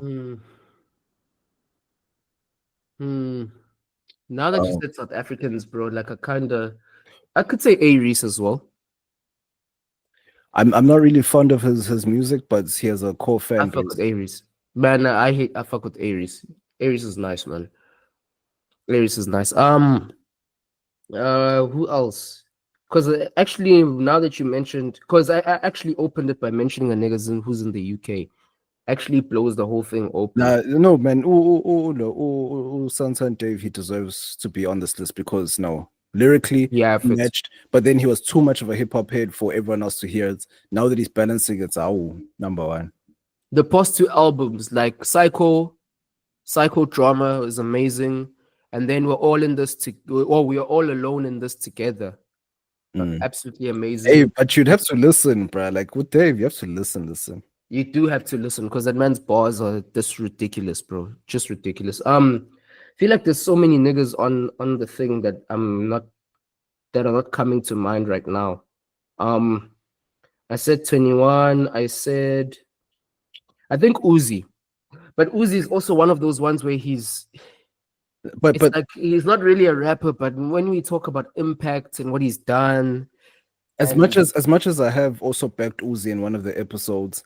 With him, it's the thing is, it's not that there are multiple songs that hit for everyone. There are 2-3 songs that hit for everyone, and then it's just him and his fan base. You know what I'm saying? Yeah. Him and Cardi are in like the same lane of you are not rappers, but you're like rapper adjacent, demon worshipping niggas on the side. And I think Kiadi also goes there, and that Lil Pump nigga goes there. There were those niggas who really came up in that weird era where everyone was just put them in limbo against the grain. Yeah, put those niggas in limbo. Those niggas are those niggas are all in limbo. Yari and like his voice, just I can't get over. It's like the song would sound good. His voice just I'm sorry. Yeah, fair enough. I think for me, Benny the Butcher, one of those. He's one of them from that generation or from the last 10 years that's been dope. Or Stove God Cooks. That's one of my personal favorites. That man will pull a melody out of clear blue sky and then come rap some grimy shit on top of that. So that man's multi-talented. It's just he has label problems, so the world aren't really hearing him yet, or world isn't hearing him yet. But Westside Gun, on top of that, full package, talks that designer shit on rap, and that's also another lane. Like Abo McLaren, Dope Boy, all these guys that speak that fashion shit. There's also a lane for that too. But those are rappers though. They from a genre perspective, it's easy to class them because I think I would say Uzagwe, bro. I really like Uzagwe, but I feel like he's wasn't Uzagwe from way before. Yeah, it was way before. Way before 2015. Even Big Zulu is like he's too recent. He's like on this side. You can add him in because he is from the last 10 years. Yeah, but that's definitely one that I really fuck with. Of the new South African niggas, but I haven't been paying attention to the new South African niggas, to be honest. Shane Eagle disappointed. Shane Eagle. Black is also in that Travis Scott lane. Yeah, Blackie is like Umnandi with the bars, but he's also in that producer musical experience kind of lane. He's got bars, but like I could put him there. It's not. It's not difficult to put him there. But we're not judging based off of bars only. It's also the overall. Yeah, but bars are like, if we had to list any element, it's like a main factor. Like it's one of those ones where this is what we came here for. This is what originated this whole thing. You know what I'm saying? That's why for me, Baby has bars, but like the delivery is like southern cadence type of, and it's the same. It's the same for him. That's what I'm saying. Take him out, put Nasty C there. I trust Nasty C to put him there because like now that I actually go back and listen to Bad Hair, to me it's a classic. I won't even lie to you. Tory nigga. Tory Lanez. Tory Lanez like 2013, 2014. Come on, bro. Tory nigga. But he came up, okay. We'll count 2015 because of New Toronto was 2015. New Toronto, because I told you it was a mixtape, bro. That was like, but like when he started dropping his Tory, bro. Tory has definitely been the nigga who's been boxing. He's been doing big things the past decade. Tory, for sure. Future, of course. Hey, but Future's No, way before. Way. Oh, wow. Yeah, Future was popping in Future, 2011, bro. if it's two bad bitches at the same damn time, yeah. Hendrix. And that's another Hendrix nigga that's like he will always be overlooked and low key. Like he told us in We Still Don't Trust You, the R&B album, at the end of that where he was rapping. He told us like, no, he is listening to everyone saying the shit. He's tired of niggas saying that he's not number one, because all these niggas when they say, oh no, the trap Mount Rushmore, and they never put him there. Always T.I. Gucci and oh no, T.I. Future's number one, bro. Bro, Future, bro, that man can trap like a motherfucker. That's what I'm saying. Even people for him back home, they're like, yeah, he's bigger than Jay-Z here. But when you're talking about Mount Rushmore of trap, you don't put Future. But anyway, yeah. But Future is a different nigga. What are we saying about? I wouldn't put Ferg. Like I want to say Ferg, but Ferg is not really substantial enough. Okay, he had hits back in the day, like he had ranks and New Level. In New Level, it would still go up to this day, but it wasn't sustainable like that. And then from the southeast side, what are we saying about Frank Casino? No, I would say he had a wave. He wasn't substantial though, but he had a wave. He had a moment where I'd say Ricky Rick. Ooh, Ricky Rick. But Ricky Rick is a bit before, bro. What that was like 2014, 1 year off. Yeah, okay, yeah. Ricky Rick is like, yeah. Ricky Rick he's like a continuation of that Cash Time Fam, because he started coming up during that Cash Time Fam 2012, 2013 era. Yeah, Boys and Bucks. Yeah, I remember. Cause yeah. No, Ricky Rick is older than that. True. Of the new guys in SA, there's no one specifically that I would sit down and listen to, because they don't like you're saying Shane Eagle. He kind of disappointed me. I won't lie. Yeah, we my bars Nandi, but presentation, my bars and I'm a cadence. It's not like I enjoy it. It's chill music to listen to, but it's not gonna move the needle too much. Yeah, it doesn't hit like that. Yeah. It's like, you know, when you cook and then you just eat immediately after cooking instead of letting the food settle. That's how it is. Yeah. But he's dope. He's definitely dope. What are we saying about bars? The Dreamville guy. Yeah. Dope, but also not substantial. Not on the It's only you had to be there, and it's only off of like one album where everyone really fucked with him like that. True. You know what I'm saying? That old school album. I forgot the name. Too High to Riot. Yeah. You see, there's a nigga that I thought of almost. There's two niggas I thought of almost instantly, but I kind of wrote them off because of like they lack cultural cachet. And one of them is Logic, and another one is G-Eazy, because they had a moment, but it's like you have bars, you've got, but it's like you lost it, man. Like Logic was obviously slightly before, but he's also in that era. But it's like it's almost like they're on a lane of their own completely. Like they're outside of this conversation. Yeah. I don't know if that makes sense. No, I get you. It's because the problem with the white rappers is that you can even add a Costa teacher onto that, but it's like they have this thing of, it seems like you're trying to copy and paste of what black people are doing type thing. So we don't really take you that seriously. As much as we liked and enjoyed your music, it didn't really hit us to that point because we could hear that you're trying to copy someone type thing. Whereas Eminem was just Eminem, you know? Yeah. He because even like MGK, he had a young moment, but he didn't really become. I feel like out of all of those guys, G-Eazy was substantial. Bro. G-Eazy cooked. Logic cooked. Like that's Bobby Tarantino, the first Bobby Tarantino, the Welcome to Forever. The first Bobby Tarantino was a moment for those of us that were there. Like you had to be there for Bobby Tarantino. That's it. You just Bobby Tarantino one, bro. Oh my god. You just had to be there. It was one of those. It's like Tsek. You just had to be there. Like, hey, it's Tarantino one. Oh, there's niggas that I think could be put into the lost decade. It's Migos, especially Offset and Takeoff. Migos in fun. Migos. Yeah. Migos, definitely. Those niggas, bro. Those niggas are fit Offset, bro. They must take off, but Offset fit. Dog. The last decade he's been doing things fit. Offset, yes, because he does have dope solo solos, songs, yes, and an album that's dope. That's his. So yeah, you're right. Father of Four wasn't disgusting of it. Fire. True. Father of Four is fire, and also his features in here and there on Tiger's Taste. Pause, but it is a song. But pause. But yeah, Offset did this thing. But I would also, in terms of ranking the Migos, I would still say, as much as I like Offset, I'll still say Takeoff because the whole world started copying Takeoff or tried to copy Takeoff's flow and failed miserably.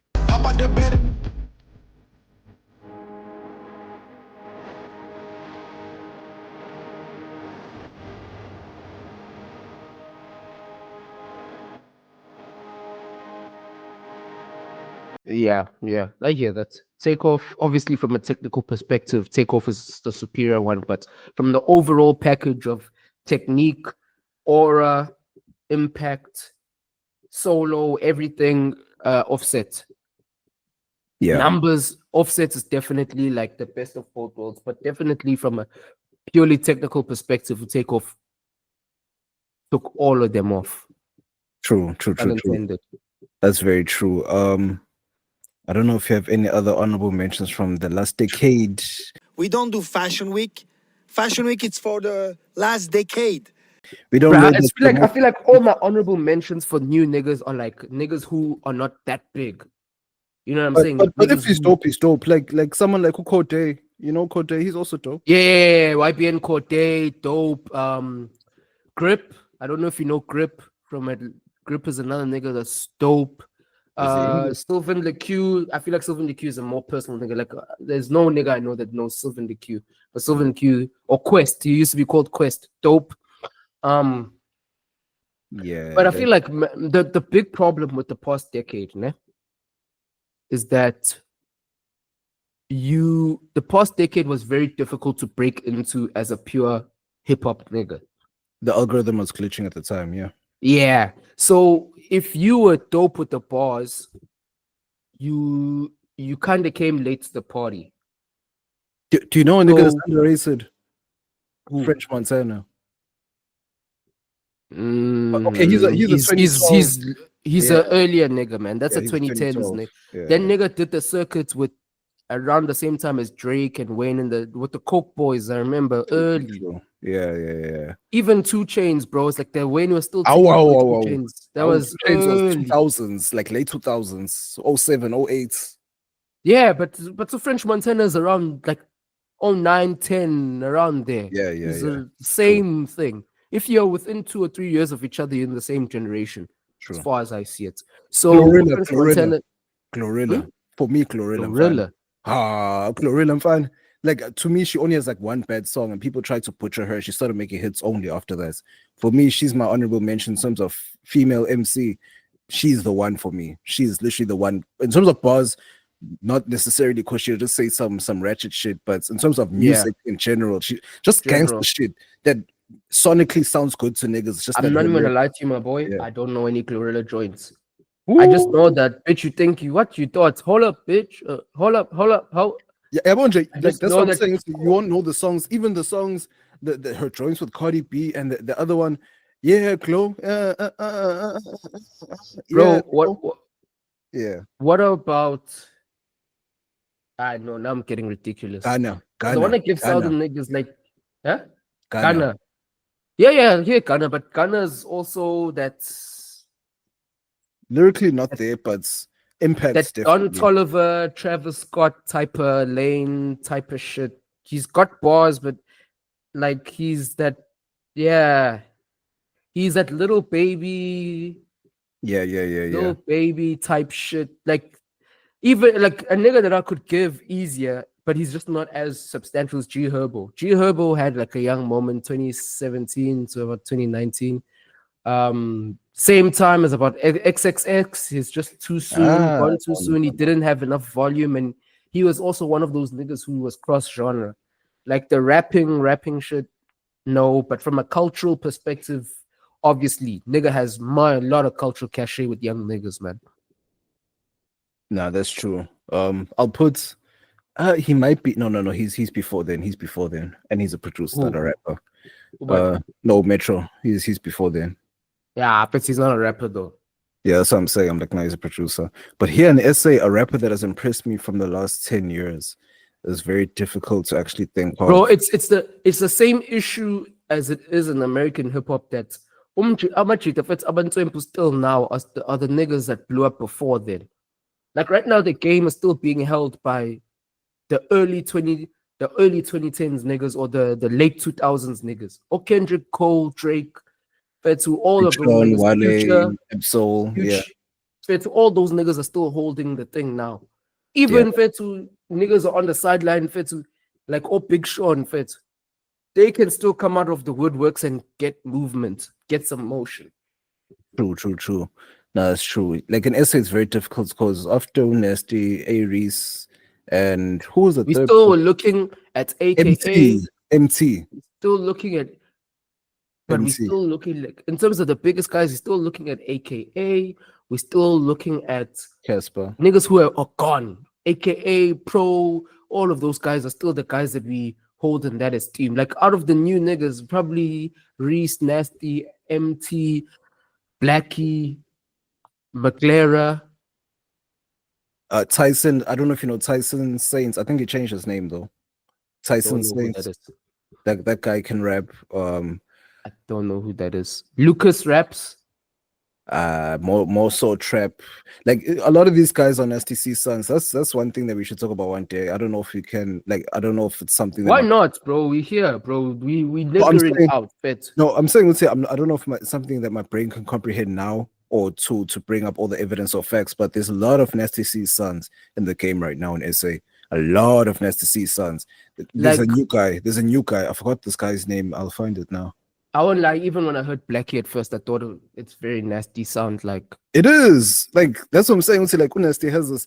Unasty created a certain kind of trap, and then everyone just ran with that instead of his bars. Like that was the weirdest thing to me. Really, what Nasty did was he was able to make the super nigger American sound palatable to South Africans. It's that, and also when he moved or when he genre shifted, he basically shaped what pop is today in SA. So he's a king of that shit over there. He brought Teleman with him and they went and destroyed that shit over there. And then now he has that cachet over there where he can jump and do pop over there. Then he can come back and rap and make his trap and all that shit. Nah, man. Nasty C really. There's this new kid. I don't know. But Nasty C is also on the same song with him. He's like, when I listen to the song, I'm like, no, this is Nasty C. And then I hear Nasty, I'm like, okay, it's him. Oh, the last 10 years. Oh, no. Oh, Kukati is not the last 10 years. He's like, Kukati, bro. Kukati, same like Ricky Rick. Kukati is Boys and Bucks That's era. what I'm saying. Yeah, Boys and the Bucks era, Cash Time Fam era, What the Fuck era, WTF era. Cash Time Live. Cash Time, yeah. Oh, I forgot about that. Oh, do you know niggas that I don't know if we spoke about this on mic or not. Who are these kids? I said these guys. Why am I calling them kids? These guys, they were also signed to Afrotainment. Rap group. These niggas, I'm sure niggas are shouting at us through their phones right now.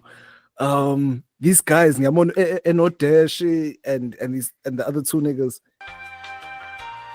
Dash.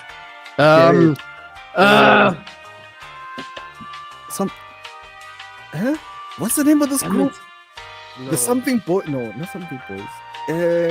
But you can see it though. You can see what I'm saying. Yes. Show me that. Yeah. Those guys. Yes.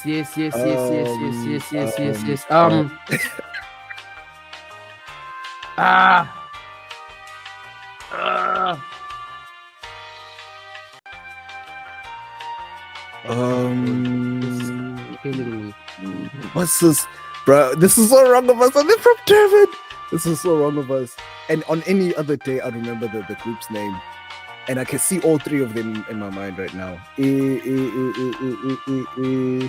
Wait, hold on. Hey, bro, this is so wrong of us. Yo, man, it's terrible, dog. It's ass backwards. What the fuck is going on? And I even remember the chick that's Dash dated Ayanda Tabe. Ayanda, yes. Ah, shit. What's Dream Team? Dream Team, there we go. Dream Team. Those niggas There were we annoying, bro. Those niggas were annoying, I won't lie. Dream Team was he witnessed the funk was the same thing as the Dream Team. WTF. Yeah. It was just a new WTM. It was the same. It was the same lane. So that's when everyone was in cruise. Like I said earlier on, bro, that was the time for cruise, bro. Everyone wanted a crew. Yeah, family And Loki and all of them. Yeah. and yeah, everyone wanted a crew. Everyone wanted a crew. But yo, man, we were niggas today, bro. We were niggas. Nigga man. Ha, rasa wena one, fasa wena one, chita wena man, tweka wena man. Nigga wena man. Are you gonna add him? He definitely moved. I've never heard any song of his ever in my life. He definitely moved. It's just that it can't resonate because I don't speak Spedi. That's the only thing. But like the only thing the only thing I've ever heard was Tweka man. That's all I've heard. Tweka wena man, rasa wena man, fasa wena man, shita wena, nigga wena. Hey, abo Stingray. Phela labo ke. Abo Lil Wayne. Phela labo ke. Phela, that's a different thing together. And that's one of those niggas where he originated from the South and he just went hip hop. Like he can do all styles of hip hop. Oh, bro. easy. Yeah. Nigga even did the rock thing, bro. Yeah, niggas forget the prom queen. Yeah, that Rebirth, dog. Rebirth, he really leaned into the skater thing. And You know, Lil Wayne had niggas what's my luxury in skating, Yeah, that's true. But you know, niggas that should have done a joint album Lil Wayne that would have been crazy. Lil Wayne and Eminem. Those guys with their songs together are unmatchable. I don't think they have a wax song together. No, they don't. There's Drop the World. There's Drop No the World. Love. Yo. And I'm gonna pick the world up and I'm gonna drop it on your fucking head. Sensational. He was on one. Like those niggas made magic forever. Like even though I had other niggas too, but alright, bro. Boy Wonder. That's a Boy Wonder beat, and that's 2010. And Boy Wonder's still around. You see, this is exactly what's wrong with modern hip hop. Because when you talk about hip hop with flair, we always need to go back. Going back to a new nigga that's in the chat's Conductor Williams. I'm sorry, that producer, bro. He cooks. Yeah, okay, fair. Him, but Alchemist is an old nigga, man. He's old. 90s. Alchemist is an old nigga. But it's like, bro, why does this keep happening? Because everywhere, like, it's not even, I don't even think it's just a solely rap thing. Because even when we look outside of, only now it's coming up. But for football, for a hot minute, man, there was all those niggas who came, who are still the best dons. Like, if you look at the past 5 years of football, only now it's like you can talk about Olise, you can talk about Yamal, Mbappe, Haaland, all of them. But if you look at, still Harry Kane is in the mix. He's still in the chat. Harry Kane. Still Lewandowski is in the chat. It's different for football, but I get your points. I would say more Lewandowski than Kane. More Lewandowski because he's older. But in the same breath, it's like, I get your chat, but in the same breath, it's because football, you can still compete at that age, but it's more older guys that are competing. But my thing is that we had a vacuum. Like, 2010 to 20, or like 2012 to like 2022, niggas who were supposed to come up then didn't do anything. Like new niggas to the game. Like we were waiting. Oh, the Sterling era, yeah. The Sterling, the Lukaku, the Morata, Götze. Bro, hey, there's a long list. Al Sharawi, Dybala, all these niggas that were supposed to go on and be the greatest, bro.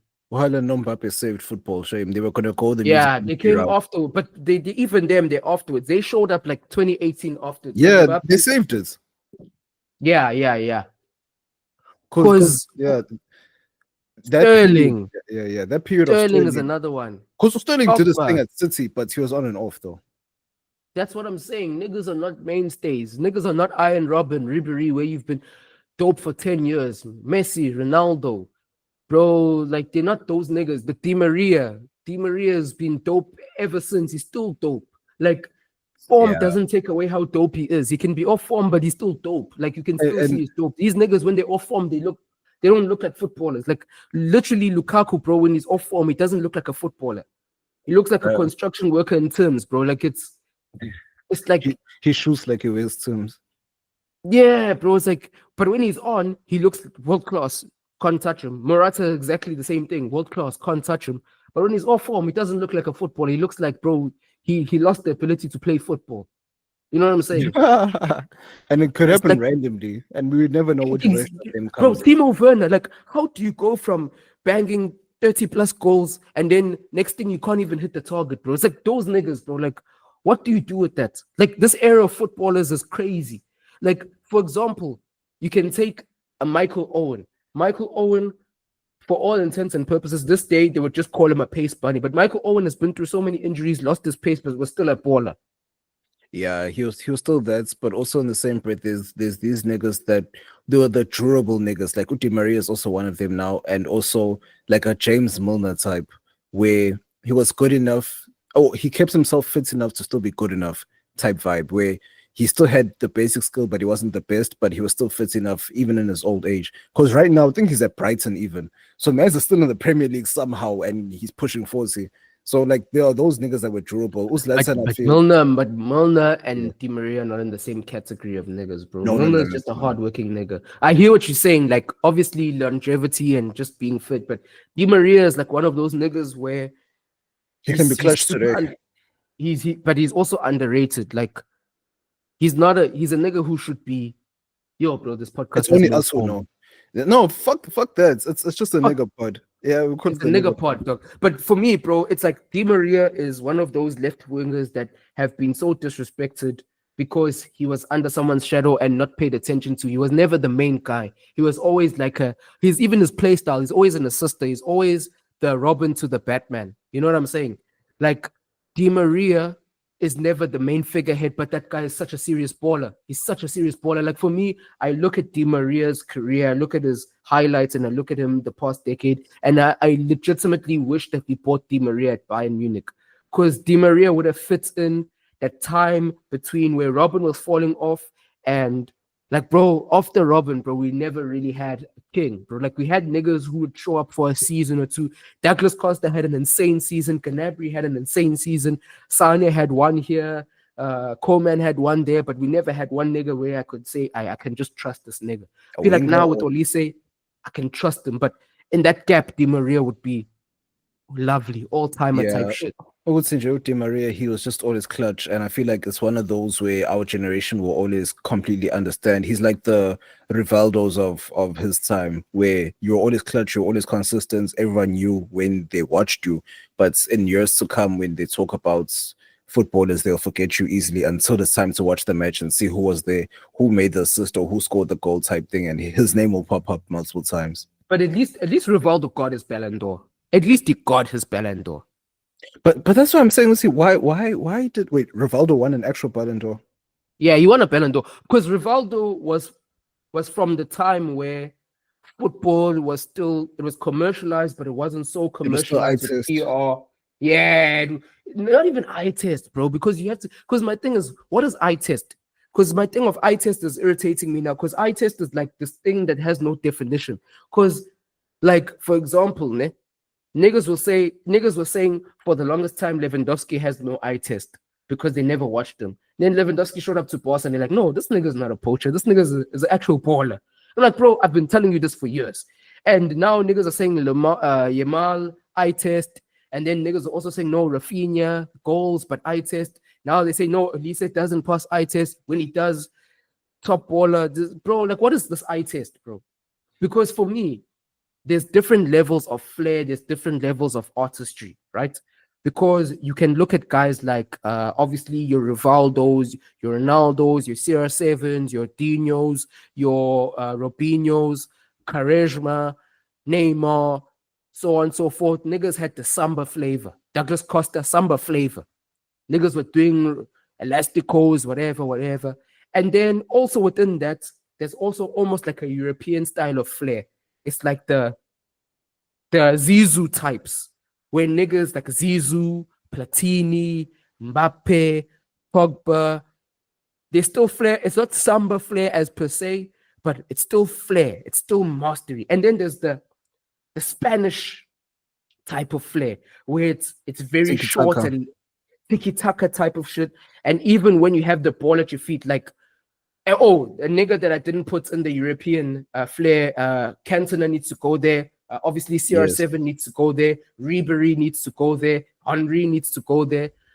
Niggas who passed the eye test, but from a European lens. And then there's this almost tiki-taka type of shit where it's like, it's very passing and it's very crisp and it's Poetry. It's not fucking poetry. All right, bro. Like, I'll never get over tiki-taka and what it did for my eyes just watching football, bro. I saw, hey, bro. It's like systematic flair. It's not you by yourself. And of like, course, yeah. It was like taking the European flavor or flair of the Zizous, the Pogbas, the Platinis, Ribery's, etc., and then making it more efficient and packaging it in a quick 1-2 movement kind of thing, right? And then there's almost like the total football kind of way, like the Cruyff German kind of way of eye test, where you are direct, you are heavy metal football, like you are direct, like the Iron Robin.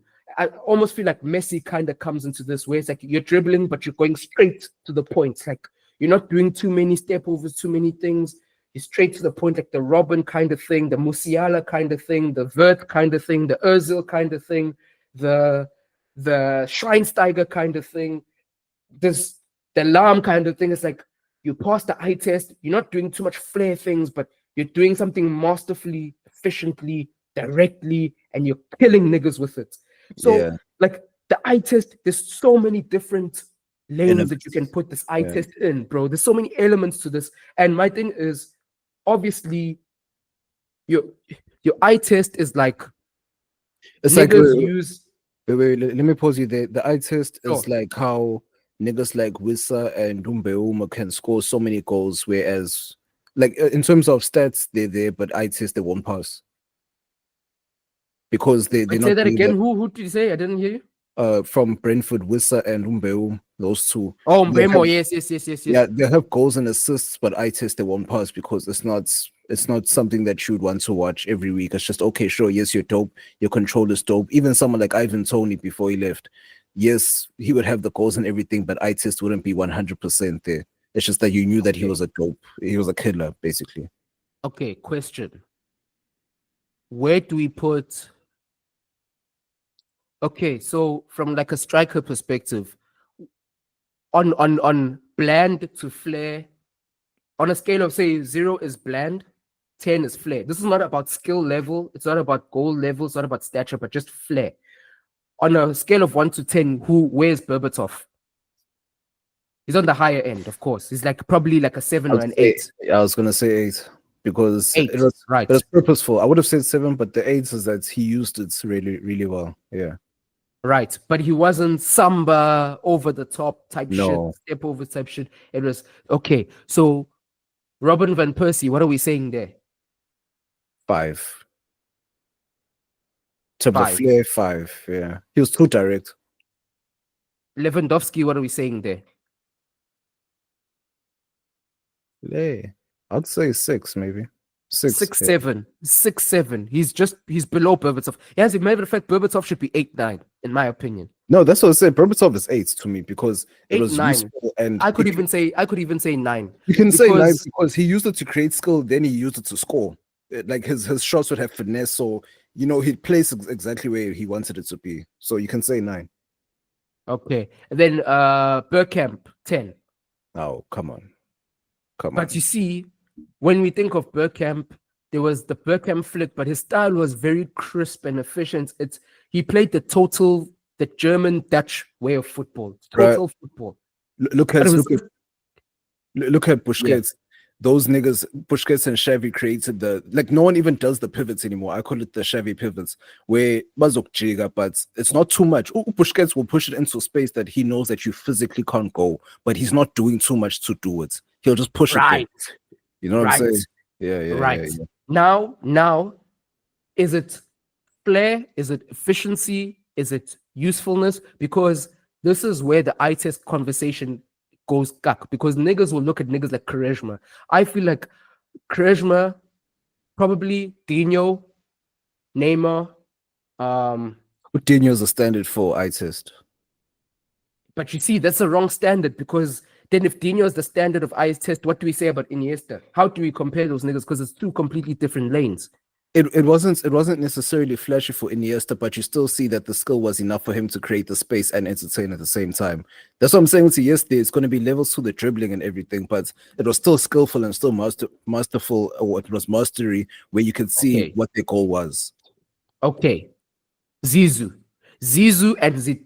and Dino were, I would for centre-mid, yes, or Zidane for sure showed, that flair that you need, the eye test for a central mid, But you see, how do you say, okay, so Zizou eye test, Pogba eye test, Iniesta eye test, Xavi eye test. The Xavi pivots, that no one does that shit anymore. Defensive mids don't do that shit. Okay, but what are we saying about Gerrard and Lampard? Two beans and toast English football.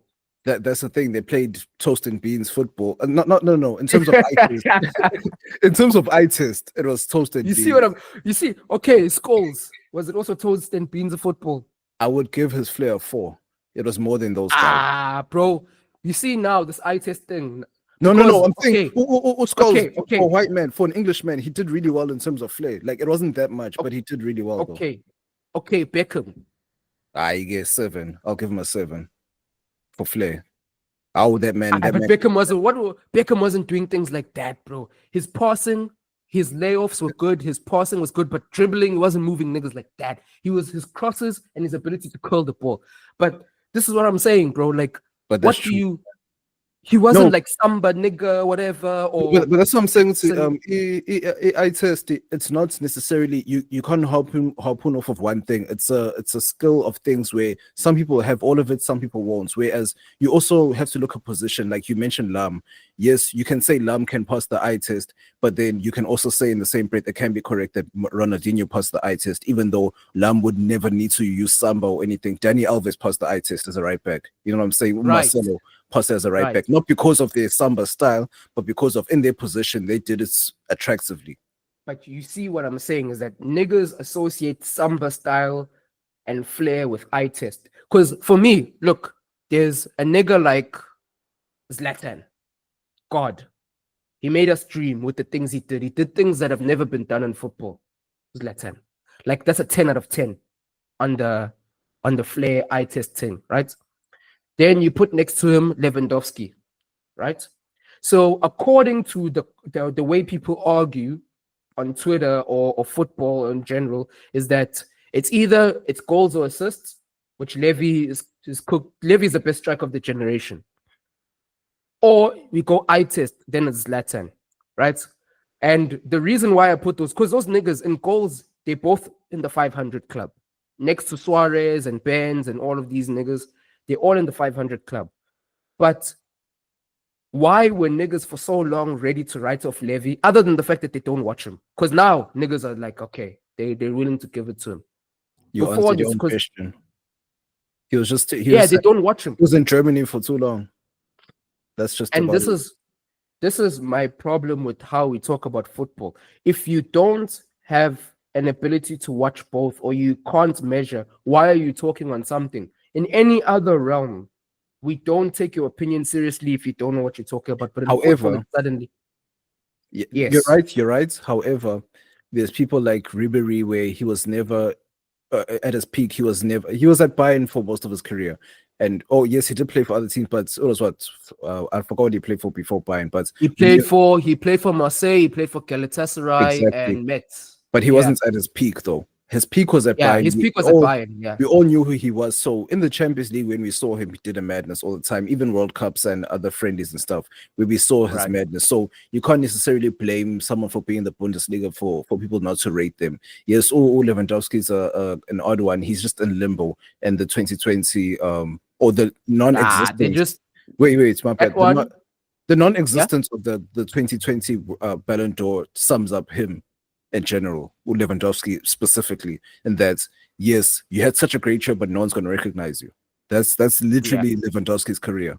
It's like, okay, sure, UEFA's best will give you your awards and everything, but in terms of the ones that we deem important that you're supposed to get, niggas will be like, not this year.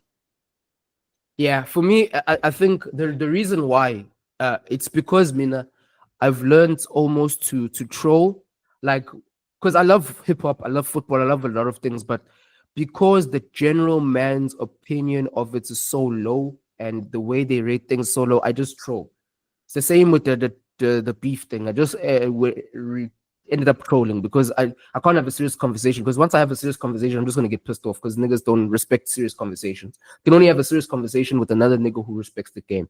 Like, for example, another nigga that we didn't mention on like the Source Flair thing, he didn't do crazy steps and flicks and whatever, but Hazard is also a Flair nigga.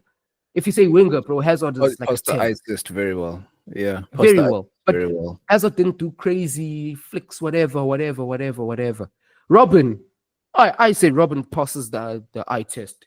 No, of course, but that's what I'm saying. See, these niggas will fall into that same parts. It's just that it can't only be like, yes.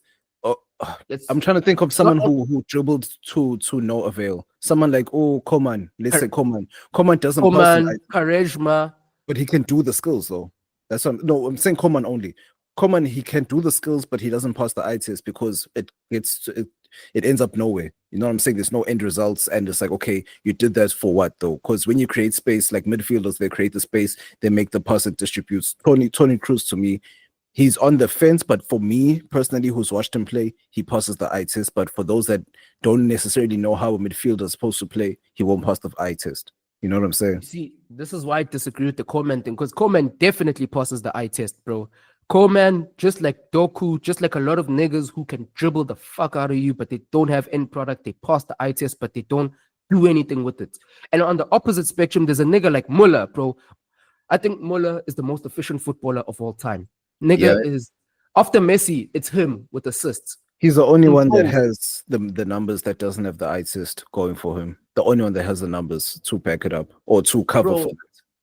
Like Muller, when we talk about the greatest cams of all time, Muller should be in that conversation. But this eye test thing, like, it's the reason why niggas will say, if you ask the average football man, he'll say Ozil is better than Muller. And I'm like, bro. In terms of who's the better footballer? On technical, on techers and display and flair, obviously it's Ozil, but just as an overall footballer, listen, next week, the World Cup is starting next week. I need a number 10. I need a cam. Who are you taking, Ozil or Muller? No, I have to take Muller because considering who Ozil is, yes, in terms of final pass and, you know, making those creative decisions, I would take Ozil. But in terms of I need a number 10 that's gonna complete the job, A, as a footballer in general, but B, also add that flair that's, because Muller wasn't just vanilla all the way. He could do 1-2 things. So I would add Muller because Ozil, for me, it also depends. Let's say World Cup. It depends on what country I'm playing with. If, let's say, I'm just randomly, because they're both German, so I'm just going to pick random countries. Let's say these niggas we could just give them a random nationality, and I would say I'm coaching Spain. I would take Ozil because I don't need someone who's going to run up and down and make sure that he wins the ball. That's going to be done by the niggas that are covering our structure, and our system can cover for that. However, if I had to go for England, I'll take Thomas Muller because, yes, as much as like Foden is too much of a tactician to thrive on the England stage. You can see how he's not fitting there 100%, but because he performs and he's good enough and has enough skill, he'll be there. But you see, I hear what you're saying, but you see this thing of Muller, like it goes again, how do we define things? Because in football, we like to look at, when we say creativity, we look at creativity as a pass that's really far, when you're cutting the line with really small, exquisite passes, or you're doing something with flair. That's what we rate in football. But Muller does the things no one is thinking about. Like, he can have the same effects and Ozil would have with less movement, less of a flashy thing and a more simple thing. Like, when has Ozil ever done a three-piece? Three-piece on, like, Muller in 2010 did a three-piece on Maradona's Argentina. Like, Maradona, literally the game before, he says, who's Thomas Muller? I don't know this nigga. What da. Muller came, he did a three-piece hat-trick in a World Cup on these niggas' heads. Like, but what I'll say, my bad, what I'll say about Muller is that he came up at the right time. Is he retiring or just leaving Bayern? I think he's leaving, but it's a wrap for him, bro. It's a wrap for him now. No. The best days are past. Of course, but what I'm saying is that he came at the right time and he's leaving at the right time for his position. Why? Because he's one of the few that were actually molded for the center forward position, more so being trained into it. So as much as he is a cam by definition, but he's one of the OG center forwards when center forwards were popping, when Guardiola made sure that center forwards were the focal points and everyone started copying. So that's why I say Umula is leaving at the right time, because yes, as much as number 10s are coming back, but he survived in an era where they try to discard or disregard number 10s, and he survived on the wing, he survived in central mid, wherever the case may be, and he got the job done because he's just a naturally good footballer. But yeah, he's one of those that's also in limbo because his position became vacated, but he was good enough to play elsewhere. Like, that's something random I just realized now. Centre forward, he was actually born into, like, it's in him. It's not, he didn't have to be taught to be a centre forward, knowing that he's not a striker. Centre forward, cam, right midfielder, bro. Either or. Like, actually, Muller started his career. Well, I wouldn't call it a winger because there's a difference between a winger and a right midfielder, but you get the gist. He started out wide. Schweinsteiger was a damn winger or a left midfielder. So he was a left midfielder, then he came into the center, and then that's when he became the football god. Schweinsteiger. But yeah, let's wrap this up. It's been 3 hours. No, we will wrap it up. But it's just to say, all of this conversation is to say how we rate football it's important because, like, now football is like many things in a capitalistic society. We want to get all the stats out so we can package it in a way that makes it easier to sell. So, like, the artistry of it goes away. Like, even the way we talked about hip hop, bro, it's like, we love this shit for this shit. Like, now I'm really getting annoyed where the conversation is, how many streams do you have? How many this do you have? How much have you sold? Yeah, did you go number 1 on Billboard? Where were you on Billboard? Where were you on Billboard? Goals and assists type things, all of them ones, because then if we start to do that, Ronaldinho's legacy looks a little funny. Yeah. When you start doing the goals and assist things, Ronaldinho's legacy looks funny. Ribery looks funny. But it was just not Ribery, actually. Ribery's assists were insane. No, because Ribery, he has a stats, but I'm saying in terms of Ronaldinho, it was just at a time where eye test was the only thing. We're just watching to enjoy. Eye test was the thing, and he's the king. We only watch to enjoy. It's not even it was the only thing. Obviously, winning games, but it's like, of course, it's the things that stayed with you.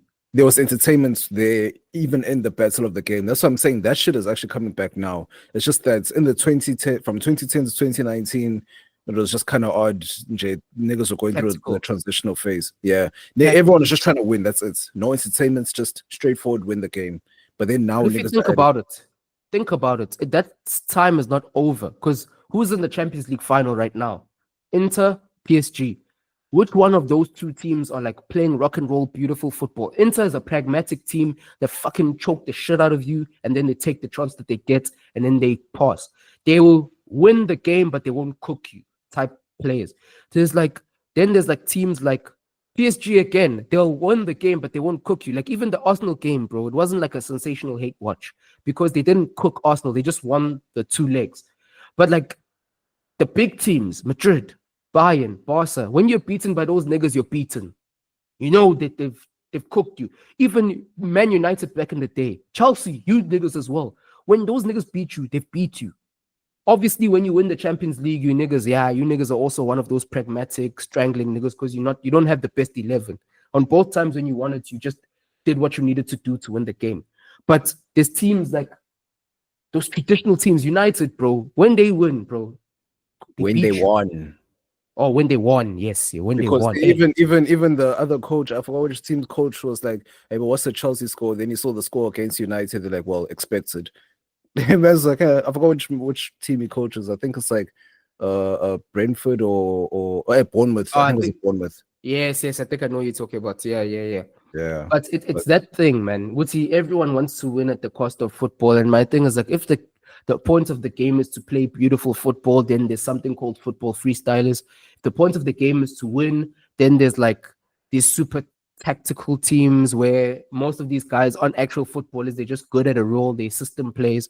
But football is meant to be a mixture of both. So goals and assists and eye test need to go together. When you telling me Yamal must win Ballon d'Or for 8 goals now, yes, he's performed in Champions League, but bro, there's many niggas who are dope than him that, bro. So my thing is, it's But just my going thing is there. like, who is supposed to win? Like, let's just close off with Ballon d'Or talks. Who is supposed to win the Ballon d'Or? Like, I see Salah because he did well this season. Maybe dwindled a little bit, but has the numbers to back him and has the eye test. He passed the eye test in terms of the duration of the season. But Dembele, to me, he doesn't even give me most a strong niggas. So sorry to interrupt you, bro. Most niggas will disagree with you. Most niggas say Salah is a dwindle. He's like a bumbling footballer. He's not a real footballer. He's just a fast guy. Like nigga balls. He's a baller. Like this is what I keep saying. Niggas say Salah don't pass the eye test. He's just a goals and assist merchant. No, man. This is why I keep going in on this eye test thing. What is this eye test? Because Salah is doing trivelas. He's curling it from the outside. He's Salah taking can drop his man niggas. on. Can take ankles, yeah. He can drop niggas, but it's just no step overs. He just does it with body feints and whatever. By the way, the same thing that Messi did. That's what I was about to say. Messi- The king of body feints. Body feints, there's the same thing. He wasn't cooking niggas with, which is the same thing that Musiala is on. Yes, Musiala does a bit more flex, there's slight more samba. Same thing that niggas are talking about when they're talking about Yamal. Same thing when they talk about Olise. Obviously, Yamal plays it up with more flair and more stuff, but my thing is, what is this eye test? What is it? Because De Bruyne passes the eye test, but bro, I never seen De Bruyne do. Okay, there's some when his first 2 seasons when it was Pellegrini City, when he was still coming off that dribbling direct way of playing, he was cooking niggas and taking angles. But when Guardiola got there, he started bringing shit back and he started cutting niggas with the pass more than the feet. So again, with this eye test thing, what is it? Because again, to the Ballon d'Or convo, I would throw Salah's name in the hat. Rafinha. Yeah, I'll just say Yazin. I'll just say Salah, Rafinha. I would still add Kane. Who? I'd say Kane. I'd say Mbappe. Nah, Harry Kane's not touching that. Mbappe, Why? yeah, you can add that. For what? Like this season, what did he break? Like, did he break any records or he just won the Bundesliga? He didn't break any records because obviously the record still sits with Levy with 41 goals in the league, but man got damn close. Yeah, But no, what records did Salah break though? No, I'm saying didn't Harry Kane break a record last season? That's what I'm saying in terms of last season. It was like a cumulative one. Like your first 2 seasons, he's the only player in the history of the league to win the Golden Boot in his first 2 seasons, and like he's got an insane goals to game. He's like he's ratio. Yeah, it's insane. It's like 100 Yeah. games, 90 goals type shit.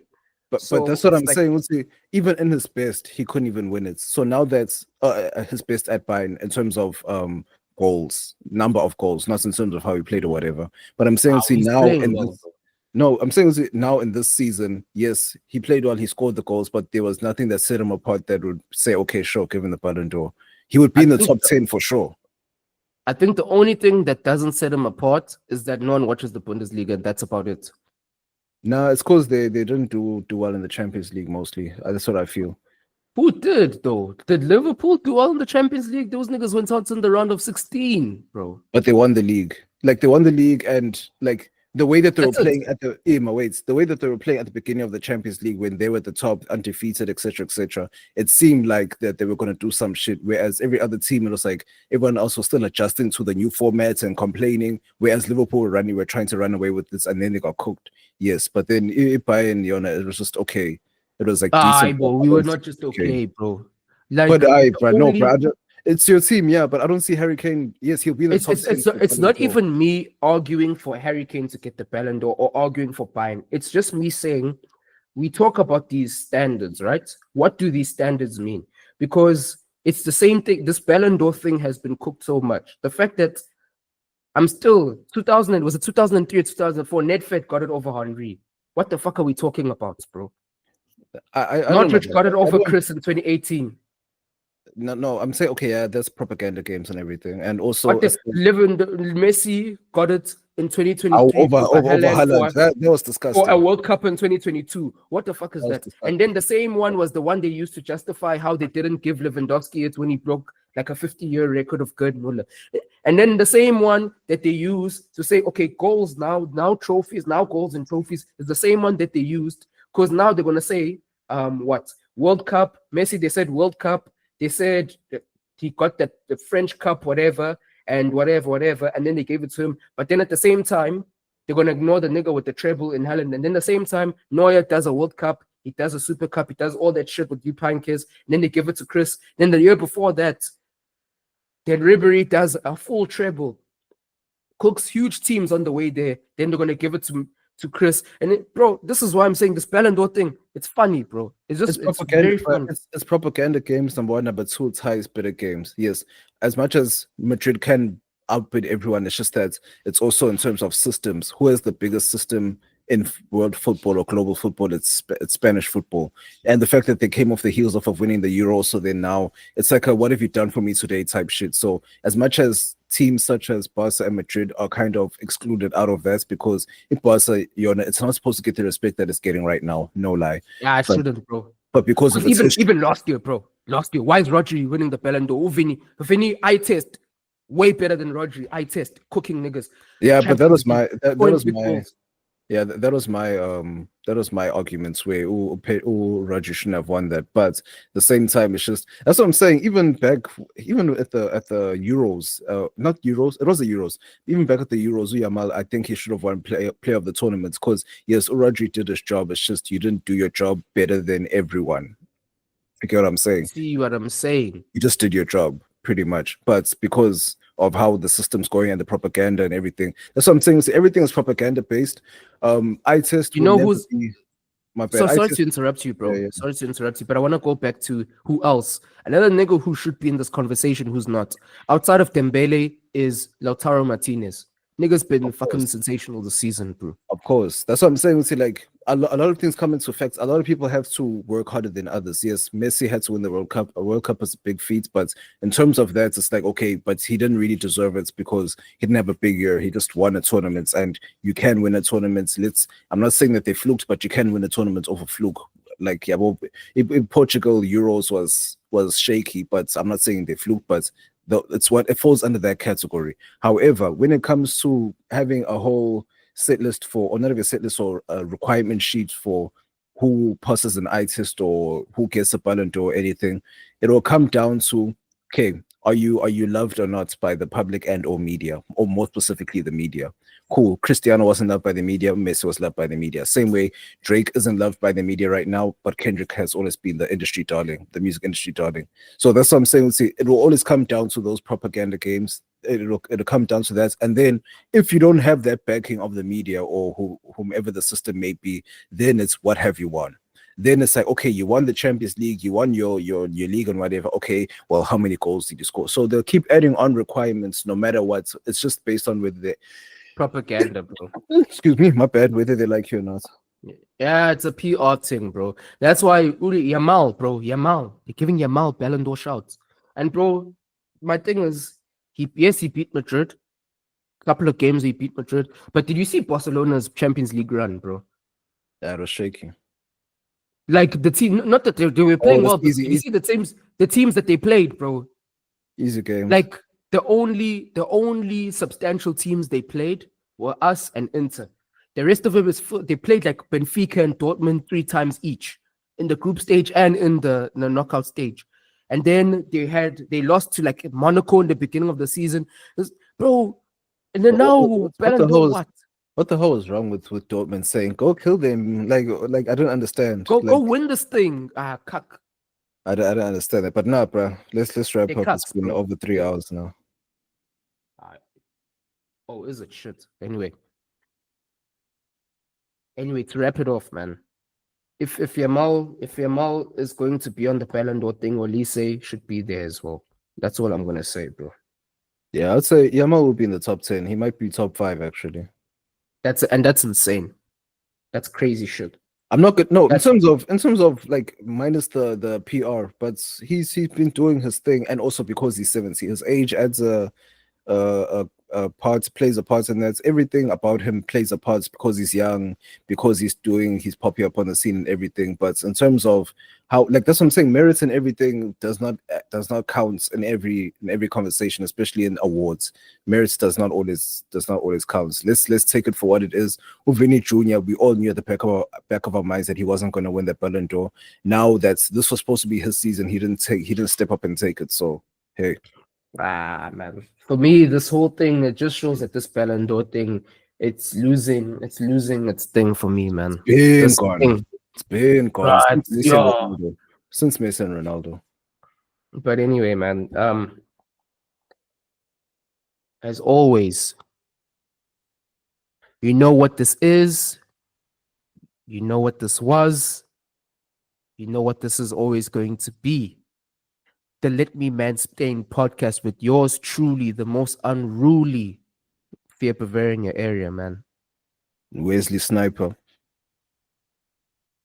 And this is, and always will be the world's most sensational podcast. Sensational.